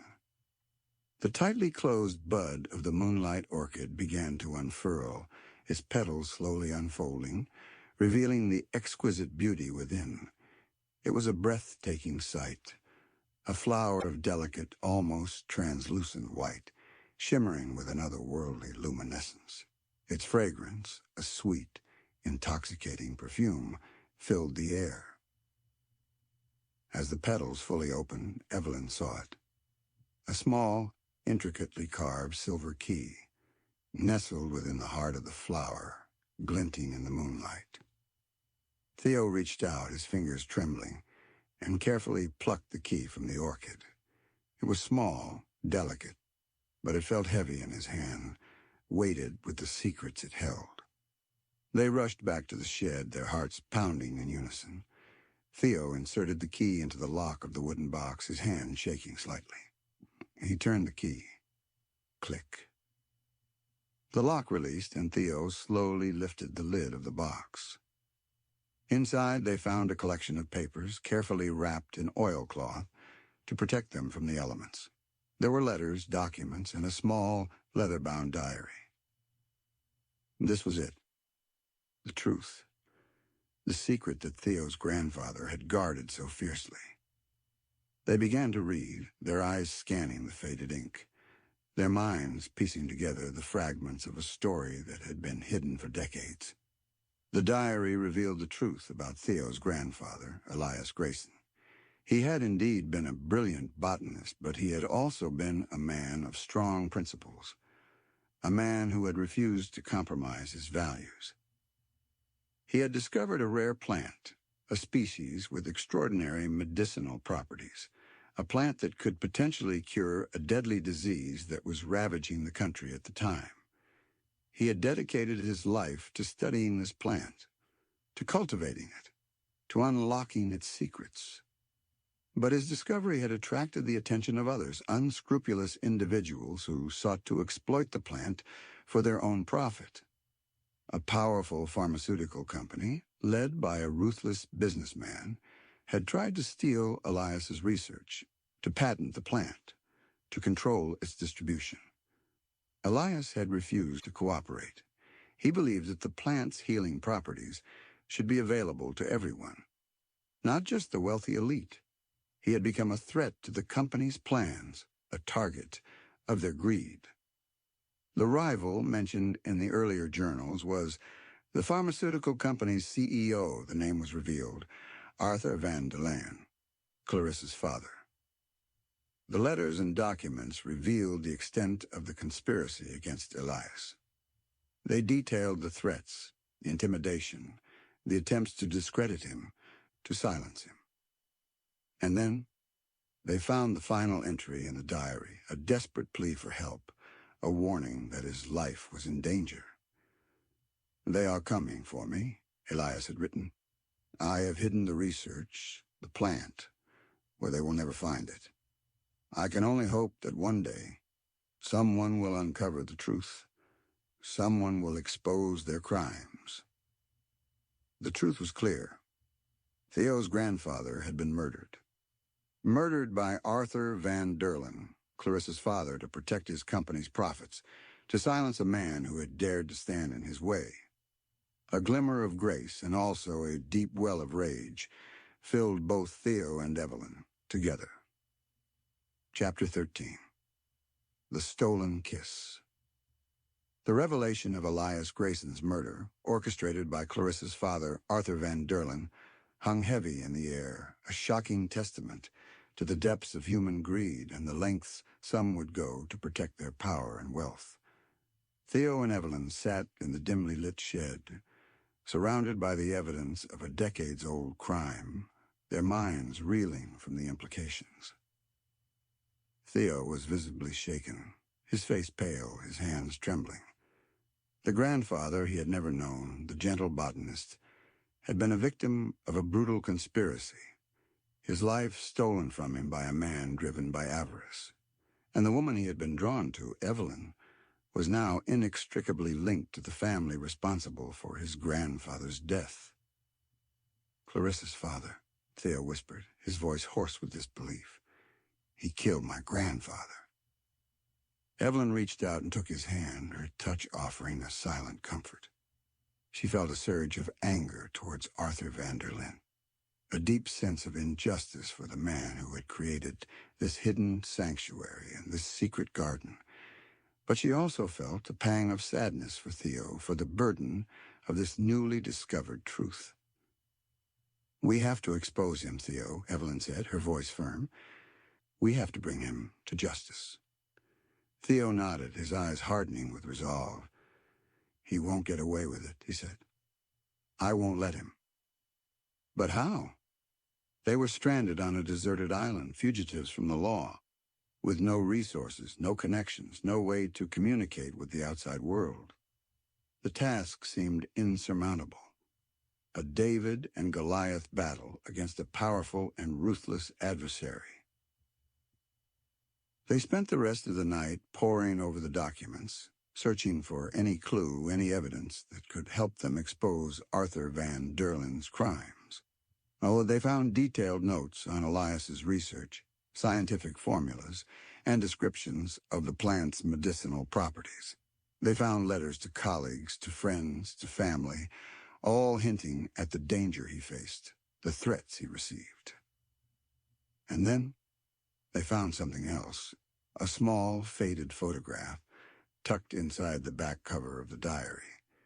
It was a picture of Elias Grayson, a young man with kind eyes and a gentle smile, standing in a garden holding a small child in his arms. The child was Theo. Theo stared at the photograph, his eyes filling with tears.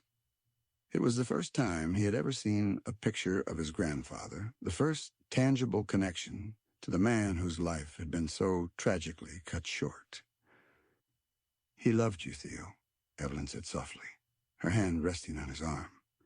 "He risked everything to protect you, to protect his legacy." Theo nodded, his voice choked with emotion. "I have to honor him, Evelyn," he said. "I have to make sure his sacrifice wasn't in vain." As dawn approached, painting the sky with the soft hues of a new day, they made a plan. They would return to the mainland somehow. They would find a way to expose Arthur Van Derlyn, to bring him to justice, to reclaim Elias Grayson's legacy. They knew it wouldn't be easy. They would face opposition, danger, perhaps even death. But they were united in their purpose, driven by a shared sense of justice, a shared commitment to honoring the memory of a man who had dared to stand up to corruption and greed. Before leaving the shed, Theo carefully gathered the documents, the diary, the photograph. He placed them back in the wooden box, securing it with the silver key. This was their evidence, their weapon, their hope. They returned to the beach, to the small rowboat that had brought them to this island. It was their only means of escape, their only link to the outside world. As they prepared to launch the boat, Theo turned to Evelyn, his eyes filled with a mixture of gratitude and affection.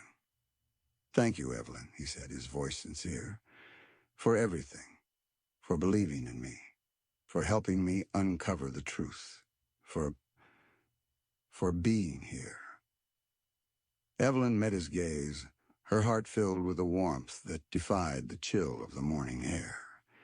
She had come to this island a fugitive, a woman running from her past, seeking answers to a mystery that had entangled her life. She had found more than she bargained for, a connection to a man who had touched her soul, a shared purpose that had ignited a fire within her, and a love that had blossomed in the most unexpected of places. "We're in this together, Theo," she said, her voice soft but firm. "Always." He reached out and gently cupped her face in his hands, his thumbs tracing the curve of her cheekbones. His eyes searched hers, a silent question passing between them. And then he kissed her. It wasn't a desperate, hurried kiss, like the one they had shared before embarking on their reckless plan to steal the pearls. This was a kiss of tenderness, of gratitude, of a shared understanding that transcended words. It was a kiss that spoke of hope, of resilience, of a love that had blossomed amidst the shadows. The kiss deepened, a slow, sweet exploration of their newfound intimacy.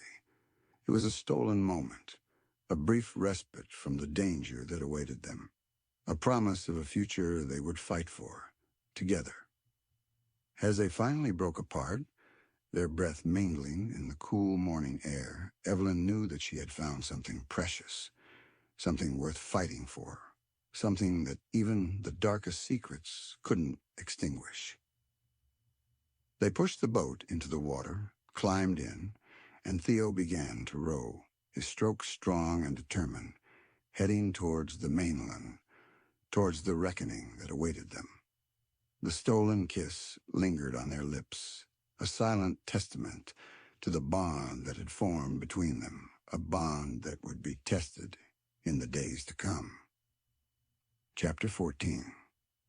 Flight of the Fireflies. The journey back to the mainland was arduous. The small rowboat, battered by the waves and the wind, felt fragile and vulnerable against the vastness of the Long Island Sound. Theo rowed with a relentless determination, his muscles burning, his hands blistered, but his spirit undeterred. Evelyn bailed out water, her own body aching, her mind racing with the challenges that lay ahead. They spoke little, conserving their energy, their shared glances, an occasional touch conveying more than words ever could. They were two souls, bound by a shared purpose, a shared danger, and a burgeoning love that had blossomed amidst the chaos. As they neared the shore, they chose a secluded cove, hidden from the main waterways, to land the boat. They knew they couldn't risk being seen, not yet. They were still fugitives, want for theft, their names tarnished by Clarissa's accusations. They dragged the boat onto the beach, concealing it amongst the rocks and undergrowth. They were back on Long Island, but they were far from safe. They needed a plan, a way to expose Arthur Van Derlyn without revealing their own involvement in the pearl theft. We need to get this evidence to someone who can help, Evelyn said, her voice low and urgent. Someone in authority. Someone who can't be bought by Vanderlyn. Theo nodded, his brow furrowed in thought. There's a reporter, he said finally. A friend of my grandfather's, actually. I remember him from when I was a child. He's honest. He's not afraid to take on the powerful. Do you know how to find him? Evelyn asked. Theo hesitated. I haven't seen him in years, he said. But I know he works for the New York Chronicle. It's a long shot, but it was their only hope. They had to get to New York City, to the offices of the Chronicle, and find this reporter, this friend of Elias Grayson. They made their way inland, avoiding the main roads, sticking to the shadows, their movements cautious and deliberate. They were like hunted animals, constantly alert, constantly aware of the danger that surrounded them. They reached a small rural train station, a far cry from the opulent stations that served the wealthy estates of the Gold Coast. They purchased tickets with the last of their cash, their hands trembling with a mixture of fear and anticipation. The train journey was tense. They sat huddled together in a corner of the carriage, avoiding eye contact with the other passengers, their bodies stiff with anxiety. Every stop, every glance, every whispered conversation felt like a threat. Finally, they arrived in New York City, the sprawling metropolis, a stark contrast to the quiet isolation of the island. The city was a cacophony of noise and movement, a swirling vortex of humanity that threatened to swallow them whole. They made their way to the offices of the New York Chronicle, a towering building in the heart of the city. The sheer scale of the place was intimidating, a symbol of the power and influence they were up against. They entered the bustling newsroom, a hive of activity filled with reporters typing furiously, phones ringing incessantly, and the clatter of printing presses. They felt out of place, like intruders in a world they didn't understand. We're looking for Mr. Walter Jenkins, Theo said to a young receptionist, his voice hesitant. The receptionist looked at them skeptically, her eyes taking in their disheveled appearance, their wary expressions. Do you have an appointment? She asked. No, Theo admitted. But it's urgent. It's about Elias Grayson. The name seemed to have an effect. The receptionist's expression softened slightly. Wait here, she said. She disappeared into the maze of desks and offices, leaving Theo and Evelyn standing awkwardly near the entrance. The minutes stretched out, each one feeling like an eternity. Finally, the receptionist returned, followed by a tall, thin man with graying hair and a sharp, intelligent gaze. He wore a rumpled suit and a pair of wire-rimmed glasses, and he carried himself with an air of quiet authority. Mr. Grayson, the man said, his voice questioning. And Miss Carter, Evelyn supplied. Evelyn Carter? The man's eyes widened slightly, recognition dawning in his gaze. Walter Jenkins, he said, extending his hand. I knew your grandfather, Mr. Grayson. Elias was a good man, a brilliant man. Theo shook Jenkins' hand, his grip firm. We need your help, Mr. Jenkins, he said. We have, evidence. Evidence that proves Elias Grayson was murdered. Jenkins' eyes narrowed. Murdered? He echoed. By whom? Arthur Vanderlyn, Evelyn said, her voice filled with a quiet intensity. Jenkins' expression changed, a flicker of surprise followed by a grim determination. Vanderlyn, he said, his voice low and dangerous. I should have known. He led them to a small, private office, away from the bustle of the newsroom. He closed the door, ensuring their privacy. Tell me everything, he said. And so they did. They told him the whole story, from the stolen pearls to the secret garden, from the grandfather's diary to the evidence of the conspiracy. They showed him the documents, the photograph, the diary. Jenkins listened intently, his eyes never leaving their faces, his expression growing grimmer with each revelation. He was a journalist, a seeker of truth, and he recognized the importance of their story, the danger they were in. "This is explosive," he said finally, his voice filled with a mixture of awe and concern. "This could bring down Van Derlyn, but it could also put you both in even greater danger." "We know," Theo said, "but we're not afraid. We're ready to fight." As the sun starts to set, the room fills with a strange golden light, when suddenly a multitude of fireflies starts to fly inside the room, illuminating it. "We have friends," said Theo. Chapter 15. The Unveiling. The sudden appearance of the fireflies, their tiny lights flickering like miniature stars in the dim office, was both surreal and strangely comforting. It felt like a sign, a glimmer of hope in the gathering darkness, a reminder that they weren't alone in their fight. Walter Jenkins, initially startled, stared at the swirling lights with a mixture of wonder and understanding. He had known Elias Grayson, had respected his integrity, his passion for truth. He had always suspected foul play in his disappearance, but he had never had proof. Now, thanks to Theo and Evelyn and this strange, magical intervention, he had a chance to expose the truth, to bring justice to a man who had been silenced for too long. "All right," Jenkins said, his voice firm, his eyes gleaming with determination. "Let's do this. But we need to be careful. Van Derlyn is a powerful man, with connections in high places. We need to build an airtight case, something that can't be dismissed, something that can't be buried." He began to outline a plan, his mind working quickly, his years of experience as an investigative journalist guiding his every move. He would start by verifying the documents, confirming the authenticity of Elias Grayson's research, tracing the connections to Arthur Van Derlyn. He would interview witnesses, gather supporting evidence, build a narrative that would expose the conspiracy and bring the truth to light. "We'll need to find a safe place for you two," Jenkins said, his gaze shifting to Theo and Evelyn. "Somewhere Van Derlyn won't find you. Somewhere you can lay low while I work on the story." Theo and Evelyn exchanged a glance. They had nowhere to go, no one to turn to. They were fugitives, their lives on the line. I have a friend," Theo said hesitantly. "A musician. He owns a small club downtown. It's not much, but it's discreet. He might be willing to help." Jenkins nodded. "It's worth a try," he said. "We need to move quickly. Van Derlyn won't sit idly by. He'll be looking for you, and he'll be looking for this evidence." They left the Chronicle building under the cover of darkness, the city lights casting long shadows around them.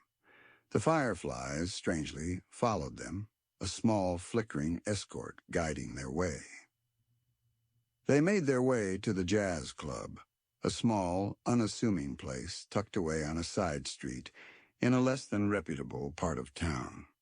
The music spilled out onto the street, a vibrant, soulful sound that offered a momentary escape from the tension and fear that gripped them.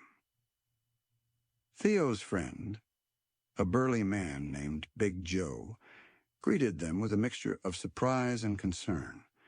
He listened to their story, his eyes widening with each revelation. He was a loyal friend, a man who understood the risks, but he didn't hesitate. "You can stay here," he said, his voice gruff but kind. "I have a back room, unused. It's not fancy, but it's safe. And I'll make sure no one bothers you." Big Joe led them to the back room, a small, dusty space filled with old furniture and musical instruments. It wasn't much, but it was a sanctuary, a place where they could hide, a place where they could plan their next move.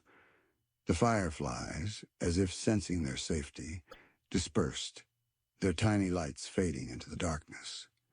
Theo and Evelyn were left alone, the weight of their situation settling upon them. They spent the next few days in hiding, the tension mounting with each passing hour. Jenkins worked tirelessly, gathering evidence, building his case, preparing to unleash a storm of truth upon Arthur van Derlyn. Theo and Evelyn, meanwhile, waited. They waited for news, for a sign, for a chance to strike back. They talked, they planned, they shared their fears and their hopes. Their bond deepened, forged in the crucible of danger and adversity. Then one evening, Jenkins arrived, his face grim but determined. "It's ready," he said, his voice low and urgent. "The story is going to break tomorrow morning. The Chronicle is running a front-page exposé detailing Van Derlyn's crimes, exposing the conspiracy, revealing the truth about Elias Grayson's murder." Theo and Evelyn exchanged a look of disbelief, followed by a surge of elation. It was happening. Their fight, their sacrifice, their desperate gamble was about to pay off. "But be warned," Jenkins continued, his voice serious. "This is just the beginning. Van Derlyn will fight back. He'll use every resource at his disposal to discredit the story, to silence you, to protect himself." "We're ready," Theo said, his voice firm. His eyes filled with a steely resolve. "We have to be," Evelyn added, her hand finding his, their fingers intertwining. The next morning, the city awoke to a bombshell. The New York Chronicle headline screamed, "Pharmaceutical tycoon accused of murder, decades-old conspiracy uncovered." The story, meticulously researched and powerfully written by Walter Jenkins, laid bare the truth about Arthur van Derlyn's ruthless ambition, his conspiracy to steal Elias Grayson's research, and his ultimate act of violence. The unveiling had begun. The truth was out, and the world was about to change. Chapter 16. Threads of Truth. The Chronicle expose hit New York City like a thunderclap. The story of Arthur van Derlyn's decades-old crime, his ruthless pursuit of profit, and his murder of Elias Grayson spread like wildfire, dominating headlines, sparking outrage, and demanding justice. The carefully constructed facade of the respected businessman and philanthropist crumbled, revealing the dark, twisted reality beneath. Theo and Evelyn, hidden away in the back room of Big Joe's Jazz Club, read the article with a mixture of elation and trepidation. Their gamble had paid off. The truth was out, thanks to Walter Jenkins' courage and skill. But they knew this was just the beginning. Van Derlyn wouldn't surrender without a fight. The immediate aftermath was chaotic. The Van Derlyn estate, once a symbol of wealth and privilege, was besieged by reporters, protesters, and curious onlookers. The police launched an official investigation, spurred by the overwhelming evidence presented in the Chronicle article. Arthur van Derlyn, holed up in his mansion, issued a statement vehemently denying the accusations, claiming it was all a fabrication, a conspiracy to ruin his reputation. Clarissa, her world shattered, her father's reputation in tatters, was nowhere to be found.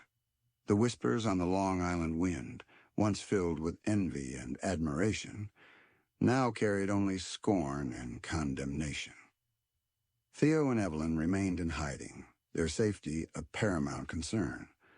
Walter Jenkins, their lifeline to the outside world, kept them informed of the unfolding events. He was working tirelessly, coordinating with the police, providing additional evidence, ensuring that the investigation remained focused and that Van Derlyn couldn't use his wealth and influence to escape justice. "He's lawyering up," Jenkins told him, during one of his clandestine visits, "hiring the best defense team money can buy. He's going to fight this every step of the way." "We expected that," Theo said, his voice grim. "But we have the truth on our side." "And the evidence," Evelyn added, holding up the wooden box containing Elias Grayson's journals and documents. "This is our weapon. We won't let him bury the truth again." Days turned into weeks, and the investigation continued. Van Derlyn's lawyers launched a counteroffensive, attempting to discredit the Chronicle story, questioning the authenticity of the evidence, attacking the credibility of Walter Jenkins. They painted Theo and Evelyn as opportunistic criminals, motivated by greed and revenge. The public was divided. Some believed the accusations, outraged by Van Derlen's alleged crimes. Others defended him, clinging to the image of the respected businessman, refusing to believe he was capable of such monstrous acts. The pressure on Theo and Evelyn was immense. They were living in constant fear, confined to the small, dusty back room, their lives on hold. The uncertainty, the waiting, the constant threat of discovery took its toll. But they held on, sustained by their shared purpose, their growing love, and their unwavering belief in the truth.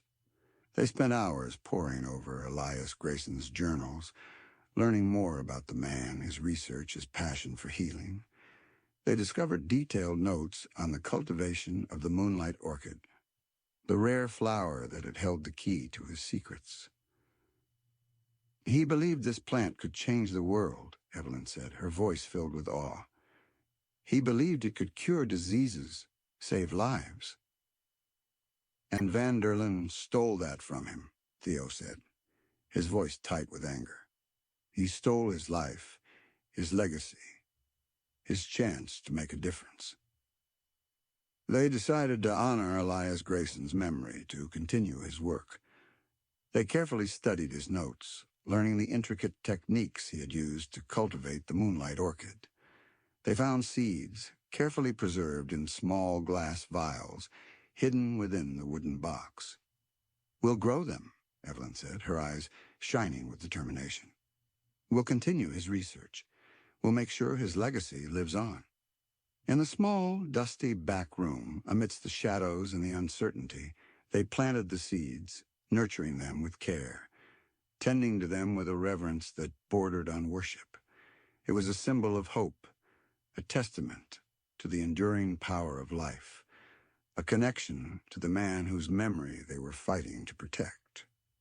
The seeds were the first threads of a new, unexpected truth. Chapter 17. The Jazzman's Plea. As the legal battle raged and the media frenzy continued, Theo and Evelyn remained hidden, their lives a strange dichotomy of fear and hope. They nurtured the moonlight orchid seeds, a tangible connection to Elias Grayson's legacy, a symbol of their commitment to honoring his memory. The small plants, fragile yet resilient, became a focal point of their confined existence, a reminder that even in the darkest of times, life could flourish. Walter Jenkins visited them regularly, bringing news from the outside world, updates on the investigation, and snippets of encouragement. The case against Arthur Van Derlen was building, but it was a slow, arduous process. Van Derlen's lawyers were skilled and relentless, using every legal maneuver, every loophole, to delay the proceedings, to cast doubt on the evidence, to protect their client. "They're trying to paint you two as unreliable witnesses," Jenkins told them one evening, his face etched with frustration. "They're claiming the pearls were a motive for fabrication, that you concocted this whole story to get revenge on Clarissa and her father." Evelyn's heart sank. She had anticipated this, but it was still a blow.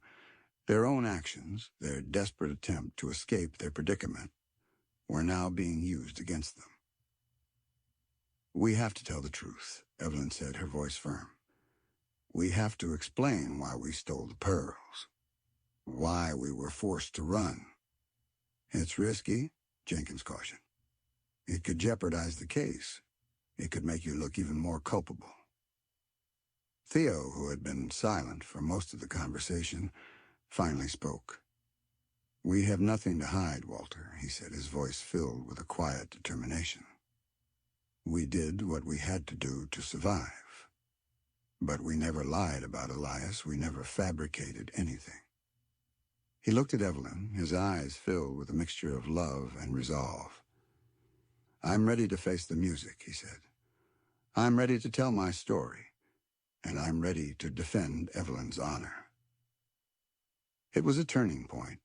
They decided to take the stand, to testify, to tell the world the truth, not just about Elias Grayson's murder, but about their own journey, their own struggles, their own desperate fight for survival. Jenkins arranged for a secret meeting with the prosecutor, a young, ambitious lawyer named Sarah Matthews.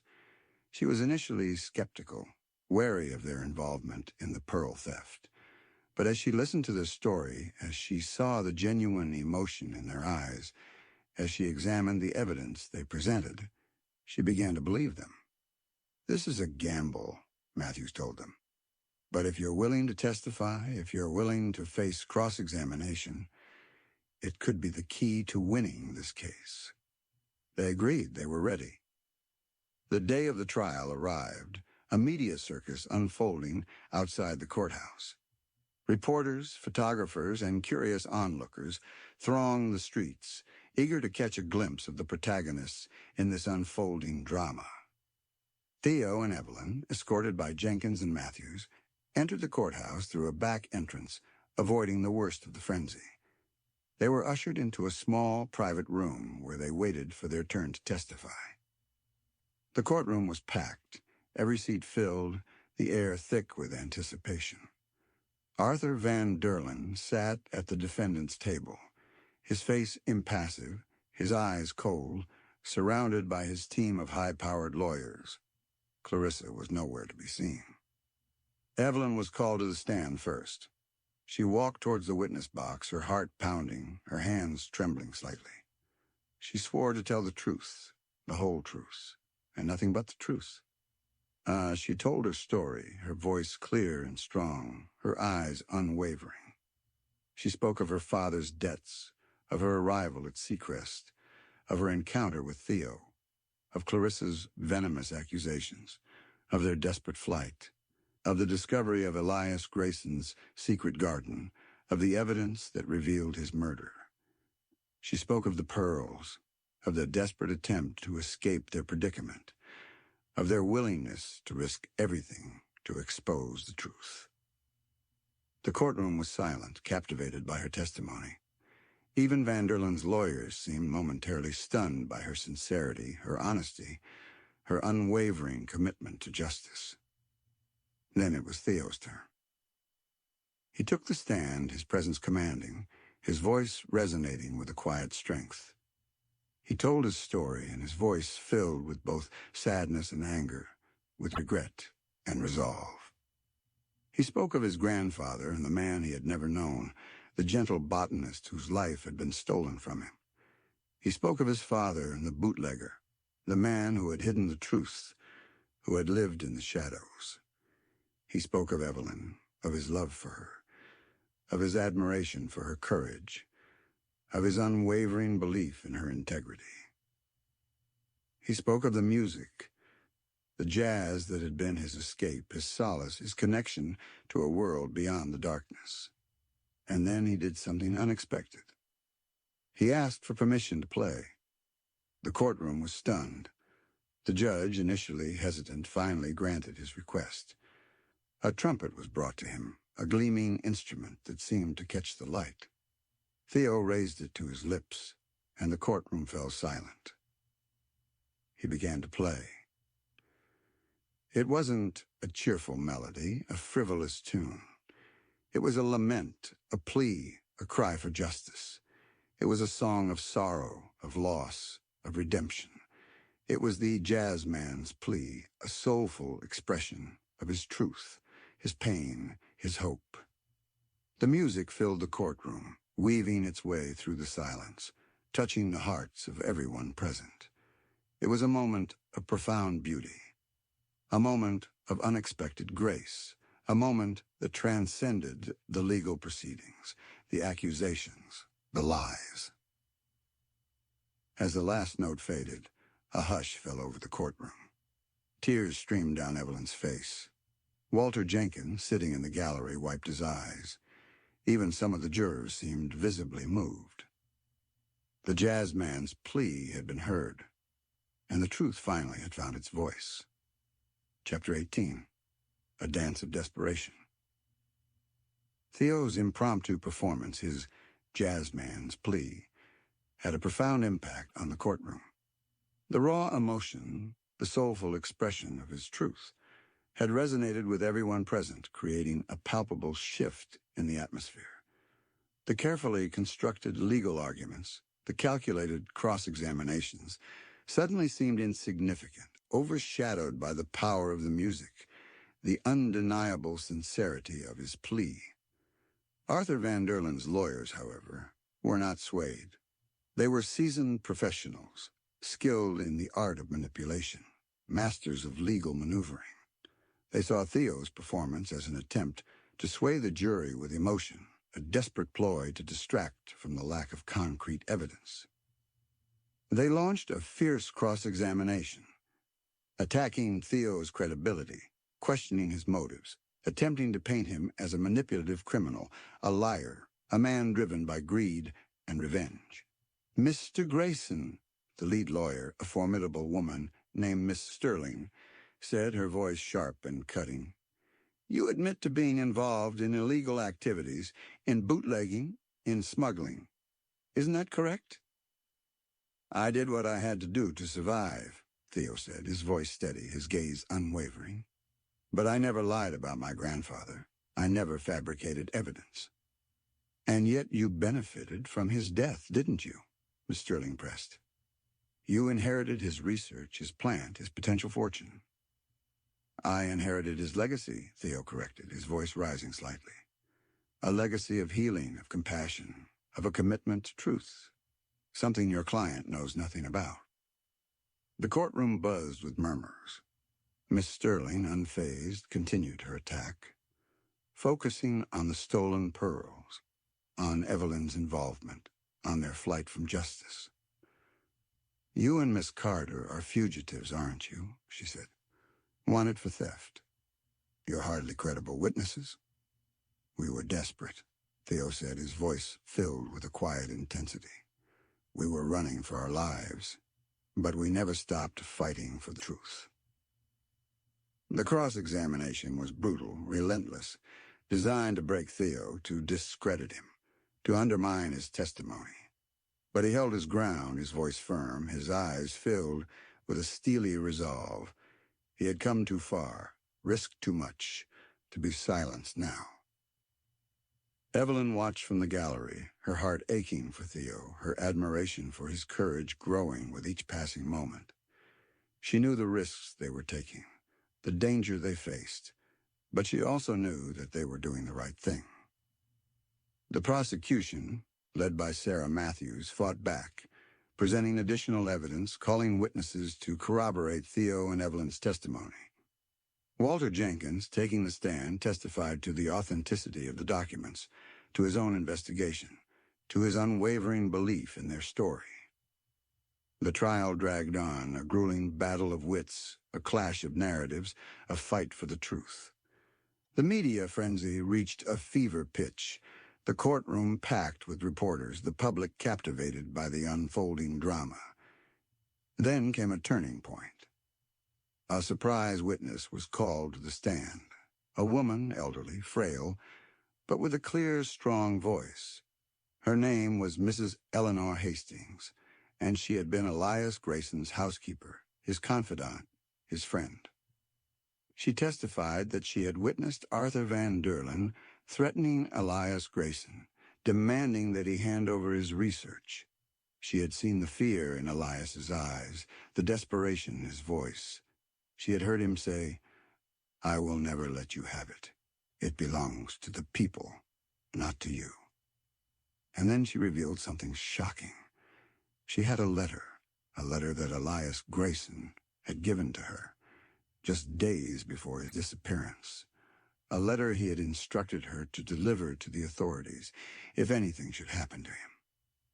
The letter, written in Elias Grayson's distinctive hand, detailed the conspiracy against him, the threats he had received, the identity of his tormentor, Arthur Van Derlen. It was the smoking gun, the irrefutable evidence that proved Van Derlen's guilt, that confirmed Theo and Evelyn's story, that shattered the defense's carefully constructed lies. The courtroom erupted in chaos. Van Derlen's lawyers were stunned, their faces paling, their arguments crumbling before their eyes.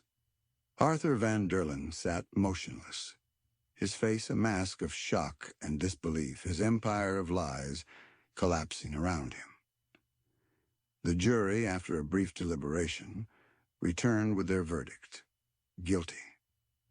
Arthur Van Derlyn was found guilty of the murder of Elias Grayson, guilty of conspiracy, guilty of obstruction of justice.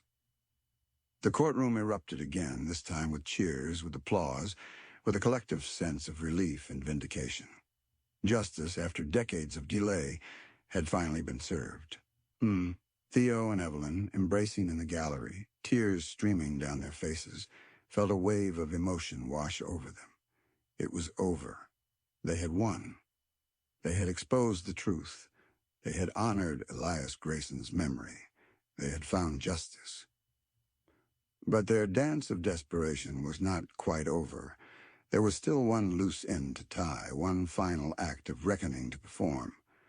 They still had a charge of theft. Chapter 19.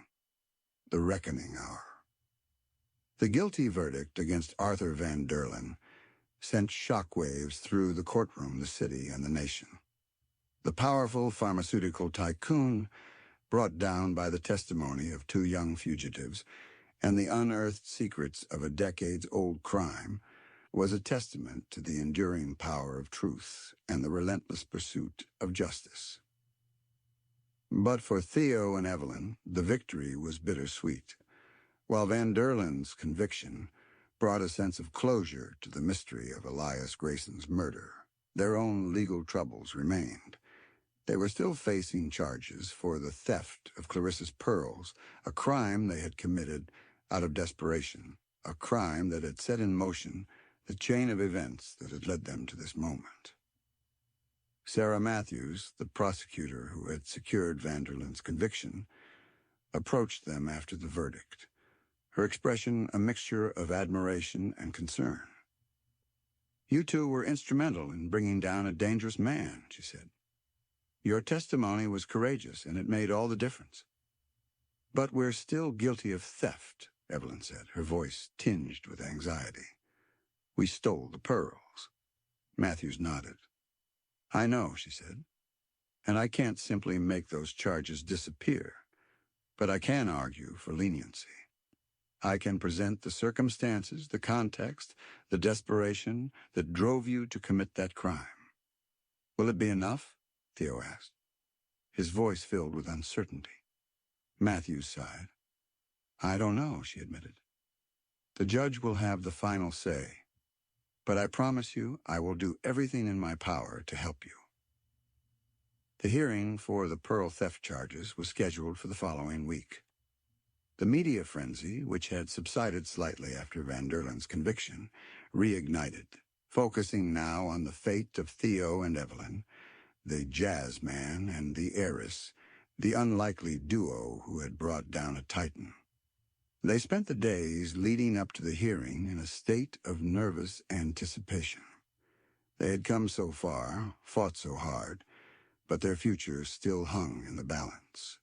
They knew they had to face the consequences of their actions, but they hoped that the judge would recognize the extraordinary circumstances, the desperate measures they had taken to survive, to expose a far greater crime. On the day of the hearing, the courtroom was packed once again. The atmosphere was tense, charged with anticipation. Theo and Evelyn, dressed simply but with a quiet dignity, sat at the defendant's table, their hands clasped tightly together. Sarah Matthews presented their case with passion and eloquence. She recounted the events that had led to the theft, the threats they had faced, and the desperate need for money to escape Van Derlyn's reach. She emphasized their cooperation with the investigation, their crucial role in bringing a murderer to justice.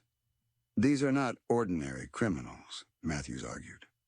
"These are two young people who were caught in extraordinary circumstances, who acted out of desperation, who ultimately risked their lives to expose a far greater crime.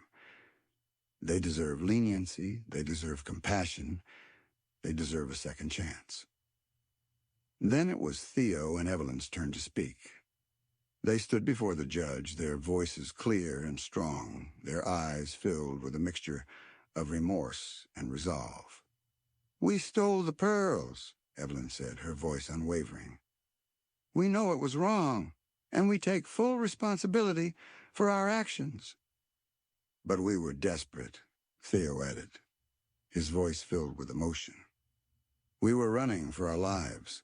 We were trying to expose a murderer. We had no other choice." They spoke of their love for each other, of their commitment to honoring Elias Grayson's legacy, of their hope for a future free from the shadows. The judge, a stern but fair woman named Judge Thompson, listened intently, her expression unreadable. She had reviewed the case, she had heard the arguments, she had witnessed the testimony. She held their fate in her hands. After a long, agonizing silence, Judge Thompson finally spoke. "The theft of the pearls was a serious crime," she said, her voice firm, "and I cannot condone such actions. However," and here she paused, "the tension is the highest.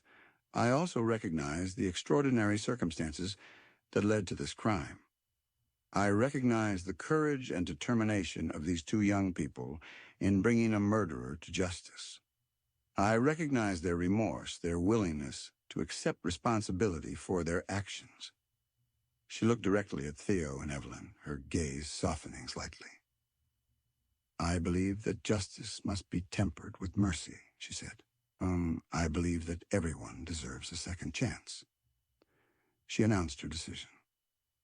Theo and Evelyn were found guilty of theft, but their sentence was suspended. They were placed on probation, ordered to perform community service, and required to pay restitution for the pearls. It was a victory, a stunning reprieve, a chance to rebuild their lives, to start anew. As they left the courtroom, free from the threat of imprisonment, they were greeted by a cheering crowd. Reporters thronged them, photographers snapped their pictures, but they only had eyes for each other. They had faced the reckoning hour, and they had emerged victorious. Their dance of desperation was finally over, and a new chapter, a chapter filled with hope and promise, was about to begin. Chapter 20. Triumph of the Heart. The suspended sentence was a lifeline, a chance for Theo and Evelyn to step out of the shadows and into the light. The weight of the past, the burden of the secrets they had carried, began to lift, replaced by a sense of hope, a possibility of a future they could finally build together. They left New York City, returning to Long Island, but not to the opulent estates and the treacherous social circles they had once known. They sought a quieter life, a simpler existence, a place where they could heal, rebuild, and honor the legacy of Elias Grayson. They found a small, modest cottage near the coast, far from the prying eyes of the world, surrounded by a wild, overgrown garden that reminded them of Elias's hidden sanctuary. It was a place of peace, of tranquility, a place where they could start anew. They worked together, restoring the cottage, tending to the garden, planting seeds of hope and resilience. They honored their community service obligations, finding solace in helping others, in giving back to the community that had, in its own way, supported them through their ordeal. They also continued Elias Grayson's work. They cultivated the moonlight orchid, nurturing the fragile plants with care, learning the secrets of their unique properties. They reached out to scientists, to researchers, sharing Elias's findings, hoping to fulfill his dream of bringing the plant's healing potential to the world. Their story, the story of the jazzman and the heiress who had brought down a powerful tycoon, had become a legend, a symbol of courage, of perseverance, of the enduring power of truth. But they sought no fame, no recognition. They were content with their quiet life, their shared purpose, their love for each other. Clarissa Van Derlen, stripped of her wealth and privilege after her father's sentence, disappeared from Long Island society, her name forever tarnished by her father's crimes. The whispers that once followed her, whispers of envy and admiration, were replaced by whispers of scorn and condemnation. She had lost everything, her reputation, her fortune, her place in the world. Arthur Van Derlyn, meanwhile, remained in prison. His appeals denied, his empire crumbled. He was a broken man, stripped of his power, his wealth, his freedom. Justice, though delayed, had finally caught up with him. As the months turned into years, Theo and Evelyn's love deepened, strengthened by the trials they had faced, the secrets they had shared, the victories they had won. They had found in each other a partner, a confidant, a soulmate. One warm summer evening, as the sun began to set, painting the sky in hues of orange and gold, Theo led Evelyn to a special place in their garden. He had built a small wooden gazebo overlooking the ocean, surrounded by the fragrant blossoms of the moonlight orchid. The air was filled with the sweet scent of the flowers, their delicate petals glowing in the fading lights. Fireflies danced around them, their tiny lights flickering like stars, creating a magical, ethereal atmosphere. Theo took Evelyn's hand, his eyes filled with a love that had grown stronger with each passing day. He knelt before her, holding a small velvet box. "Evelyn Carter," he said, his voice filled with emotion. "You are my life, my love, my everything. You have stood by me through darkness and light, through danger and triumph. You have shown me the meaning of courage, of resilience, of unwavering love. Will you do me the incredible honor of becoming my wife?"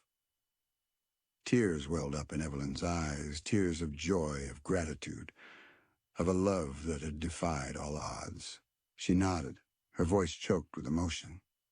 "Yes, Theo," she whispered. "Yes, 1,000 times yes." He slipped a ring onto her finger, a simple band of silver adorned with a single, perfect pearl. It wasn't a stolen pearl, a symbol of desperation and defiance. It was a pearl of hope, of new beginnings, of a love that had been forged in the crucible of adversity. They embraced, their bodies melding together, their hearts beating as one. The fireflies danced around them, celebrating their love, their triumph, their future. As the moon rose, bathing the garden in its silvery light, the moonlight orchids bloomed, their exquisite petals unfurling, releasing their intoxicating fragrance. It was a magical moment, a perfect culmination of their journey, a testament to the enduring power of love, of hope, of the human spirit. Their triumph wasn't only legal. Their triumph was of the hearth. Their lives, once shadowed by secrets and danger, were now filled with light, with love, with the promise of a future they would build together, hand in hand, heart to heart. Epilogue, 5 years later. The Long Island Sound shimmered under a cerulean sky, the gentle breeze carrying the scent of salt and roses. On a small verdant bluff overlooking the water, a wedding was taking place. It wasn't a lavish affair, no extravagant display of wealth or power. It was a celebration of love, of resilience, of two souls who had found each other amidst the chaos and emerged stronger together. Evelyn, radiant in a simple, elegant gown of ivory silk, walked down the aisle, her arm linked with Walter Jenkins, who had become a dear friend and mentor. Her eyes were fixed on Theo, waiting for her at the altar, his own eyes shining with a love that had only deepened with time. The ceremony was simple, heartfelt, filled with the warmth of genuine affection. Friends and family gathered around, a small, intimate circle of those who had stood by them through thick and thin. Big Joe, his gruff exterior softened by the occasion, played a soulful melody on his saxophone, a tribute to the jazz man's plea that had once echoed through a courtroom. As Theo and Evelyn exchanged their vows, their voices clear and strong, their promises echoing across the tranquil landscape, a sense of peace, of completion, settled over them. They had weathered the storms, faced the dangers, and emerged victorious. Their love, forged in the crucible of adversity, had blossomed into something profound, something enduring, something that would last a lifetime. After the ceremony, a joyful reception unfolded on the lawn of their cottage. Laughter and music filled the air. Children played amongst the flowers, and the scent of delicious food mingled with the salty breeze.